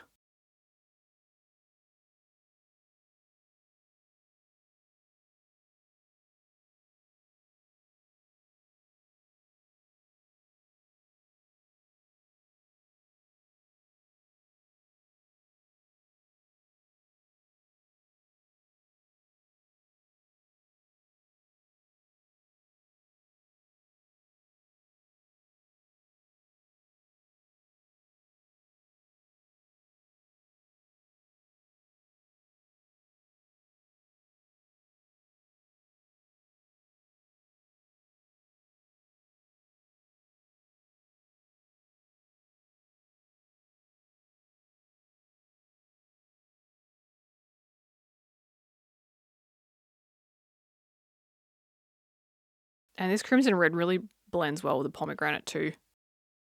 Even though the pomegranate's more of a pinky kind of red, which red is pink, I suppose, but you know what I mean. Okay, so this is the Scarlet Red.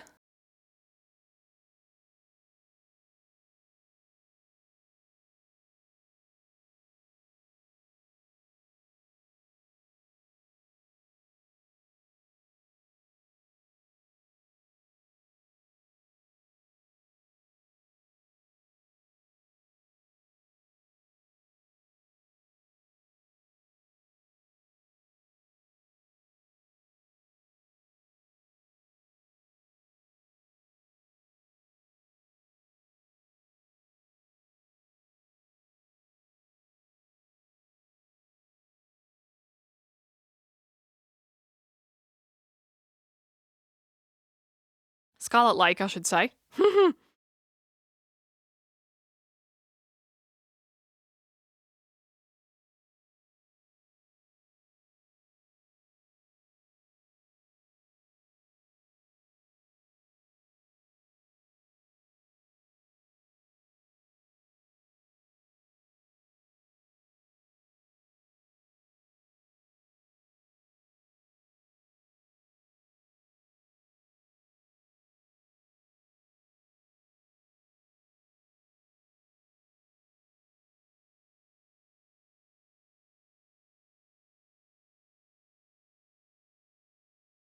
Evening out that quite nicely. There was a couple of colours here that I was like, oh, they're a bit scratchy. So, and now I'm just starting to build up those layers to colour more of the area because I'm getting aware of I've got like 2 to 3 colours left. So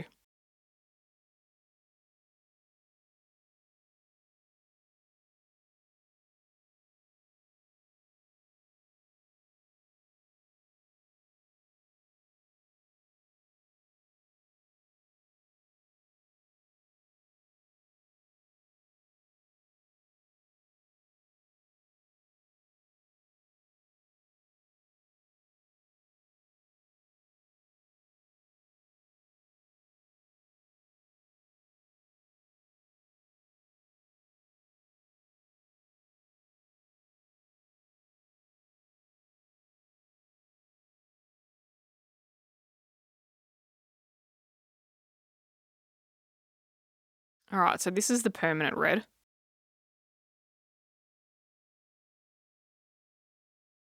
Now, the Prismacolor selection of reds, while there is a lot of them, they are all same but different. There's very subtle differences in them, which is kind of what I wanted for these roses, because you know how red roses are quite a bold red, and there's not like a huge difference with the color, say, compared with that chrysanthemum up the top. It's not the look I was going for the red rose. I wanted it to be the color combination that, you know, there's heaps of colors in it, but you can't tell immediately how much there is.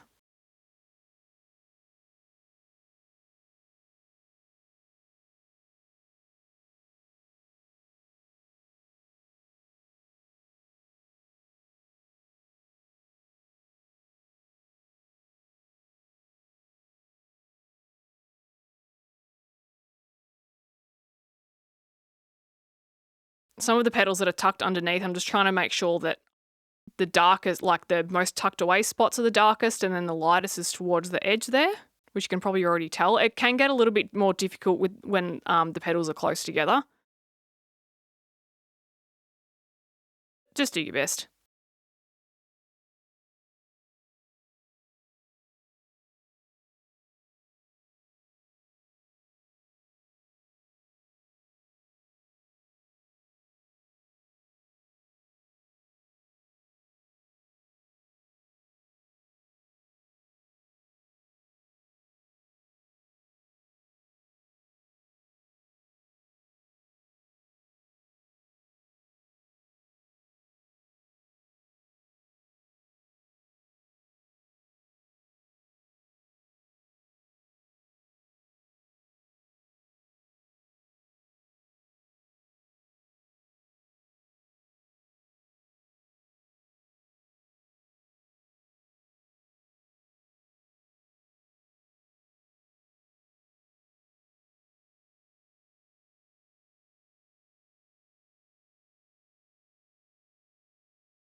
All right, poppy red.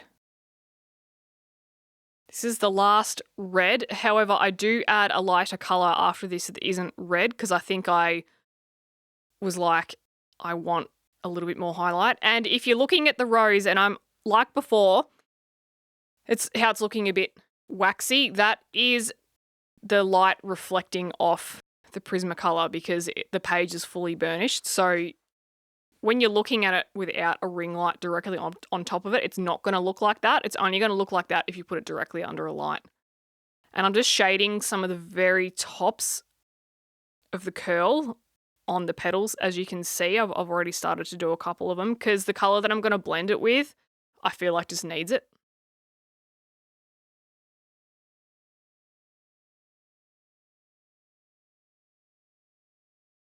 And again, it's just a creative decision that I made on the fly, I think.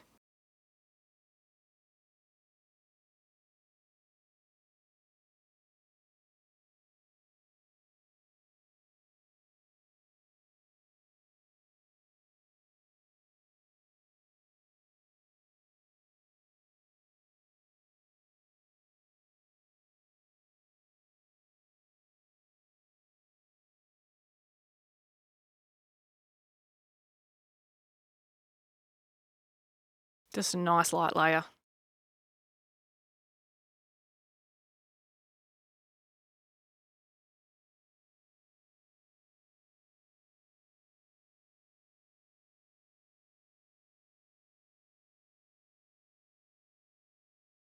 All right, going in with salmon pink. Now, the reason why so I've wanted to blend a bit of red with the salmon pink is just to redden up that salmon pink a little bit.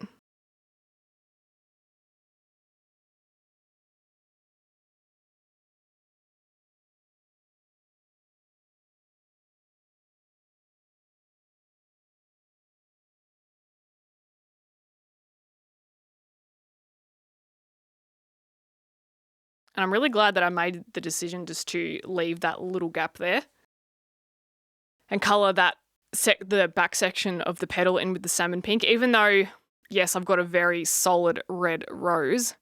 Just a little bit of a difference is good. A little bit goes a long way. Yeah, you can see how the light is bouncing off that wax there, and it's like looking a bit scrubby. I remember looking at the camera thinking, how do I get rid of this? So I'm trying to burnish things out thinking that that'd help, but yeah, it's literally just the wax. This is what happens when you fully burnish things. You can see it on the the purple flower as well. Now I've gone in with a bit of espresso just to try and darken up some of the little shadows. I'm just going ever so lightly because everything's burnished. You've got to be really careful with how much you put on because otherwise it just looks a bit bleh. That's a technical term for not great.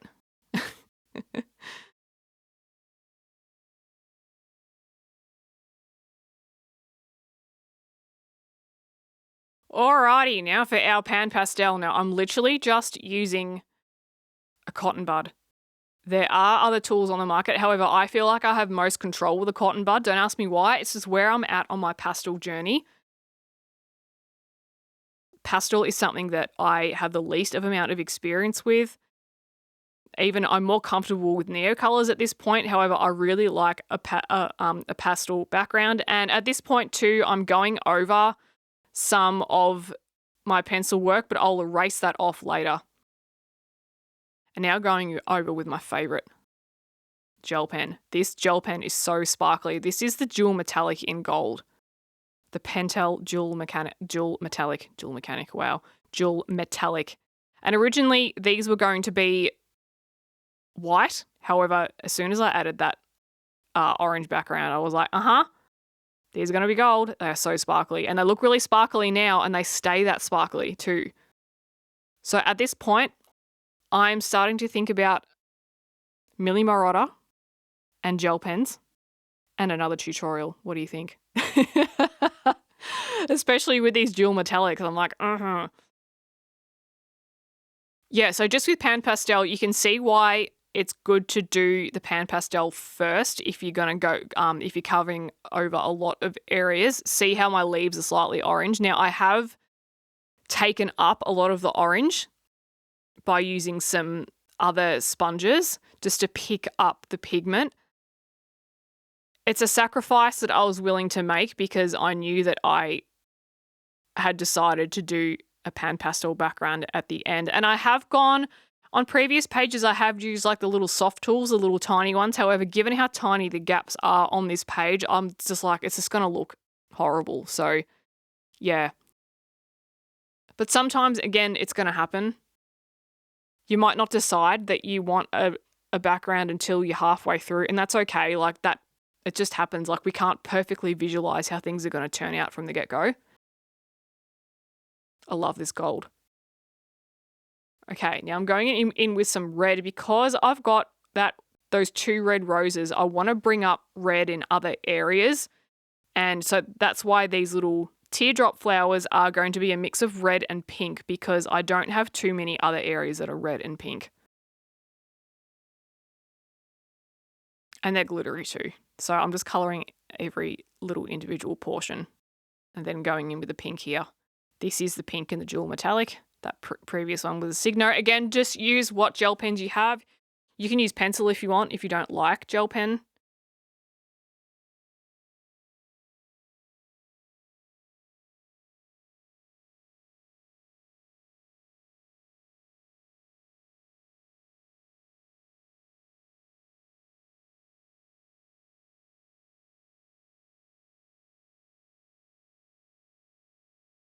Yeah, I'm looking at this and I'm 100% thinking Milli Marotta, gel pen, got to do that soon.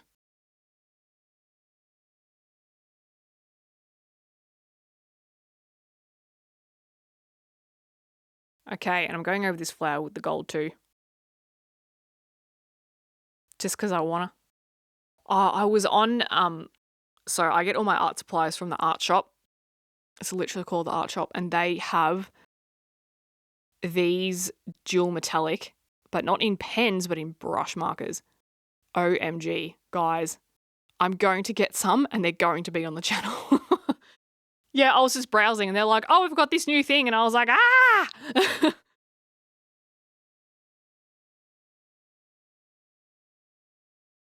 And here I'm also using a different type of gold pen. This is the Jelly Roll number 551 in the gold. Now this is more of a metallic gold, less glitter.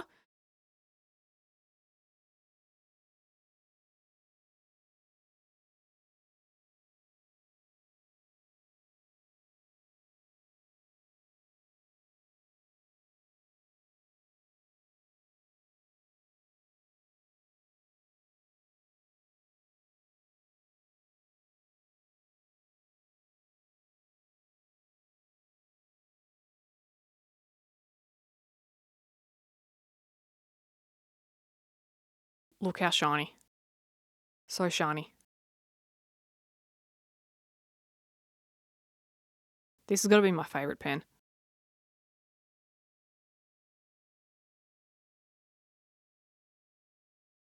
And I have many. I have many gel pens. And it's just going to keep growing because, again, like no two are the same. So I have multiple glittery golds and they are all different and I love them all.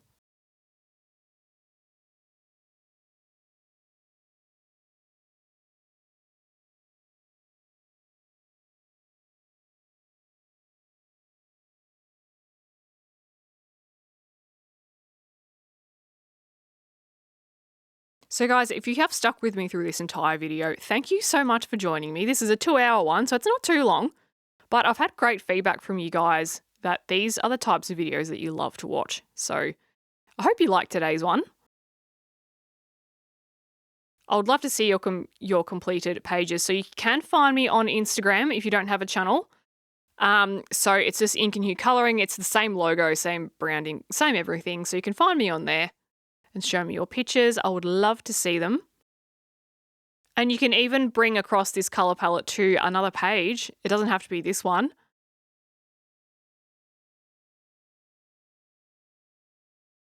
So lovely, super vibrant. Again, okay, that's the red, the Signo red.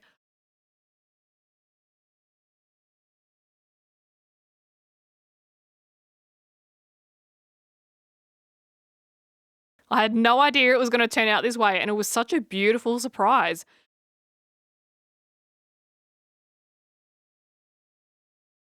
I love it so much. I love these surprises. It's like a happy accident.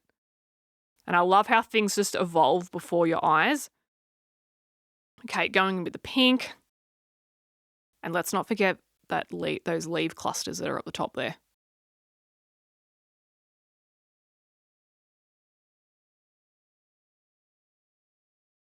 More gel pen tutorials will be coming your way too, guys. Don't you worry about that. I've had such great feedback from my gel tutorial videos, all the stuff about Millie. Yeah, this type of format. So you guys have been so amazing with your feedback. So keep it coming. I absolutely love it.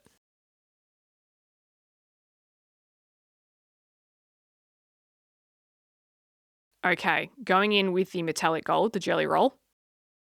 And I'm just colouring in the individual leaf portions because I'm trying to leave the lines free. So I'm just colouring in just within the lines so they're still visible.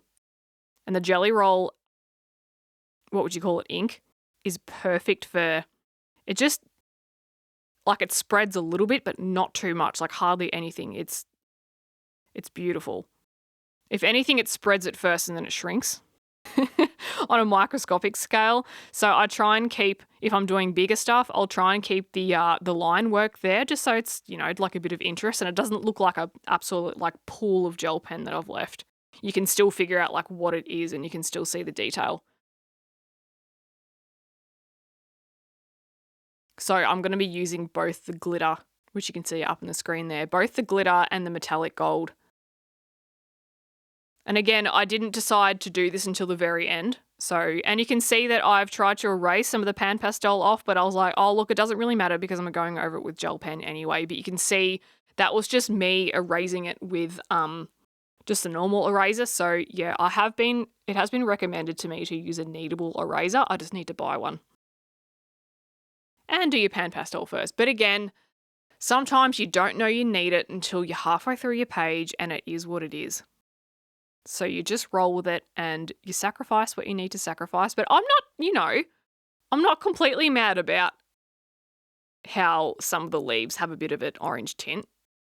Sometimes I'm like, yeah, I'd prefer it without it, but like it hasn't wrecked anything.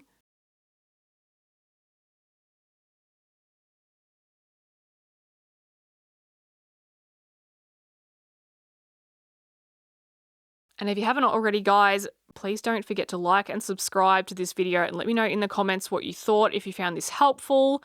And I'm really looking forward to doing more content with you like this. There is a page I'm about to start where I colour an element for the first time that I've been putting off. And so I'm going to be watching quite a few tutorials while I'm doing this, and I'm going to film myself. So you get to learn with me. So keep your eyes peeled for that video.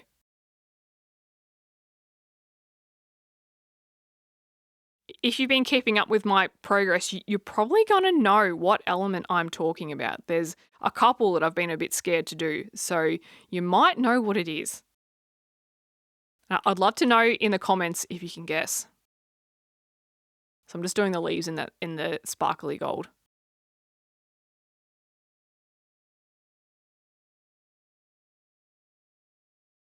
And what a lovely surprise this page has been. Oh my goodness. This is the part that I love about colouring, is just the continual surprises that I get. Whether it's my lack of visual clarity that like my visualization, I don't know, but I'm surprised a lot of the time. So there we go, our beautiful page. Guys, thank you so much for joining me today. It's been an absolute pleasure. I can't wait to see you in the next video. Bye for now.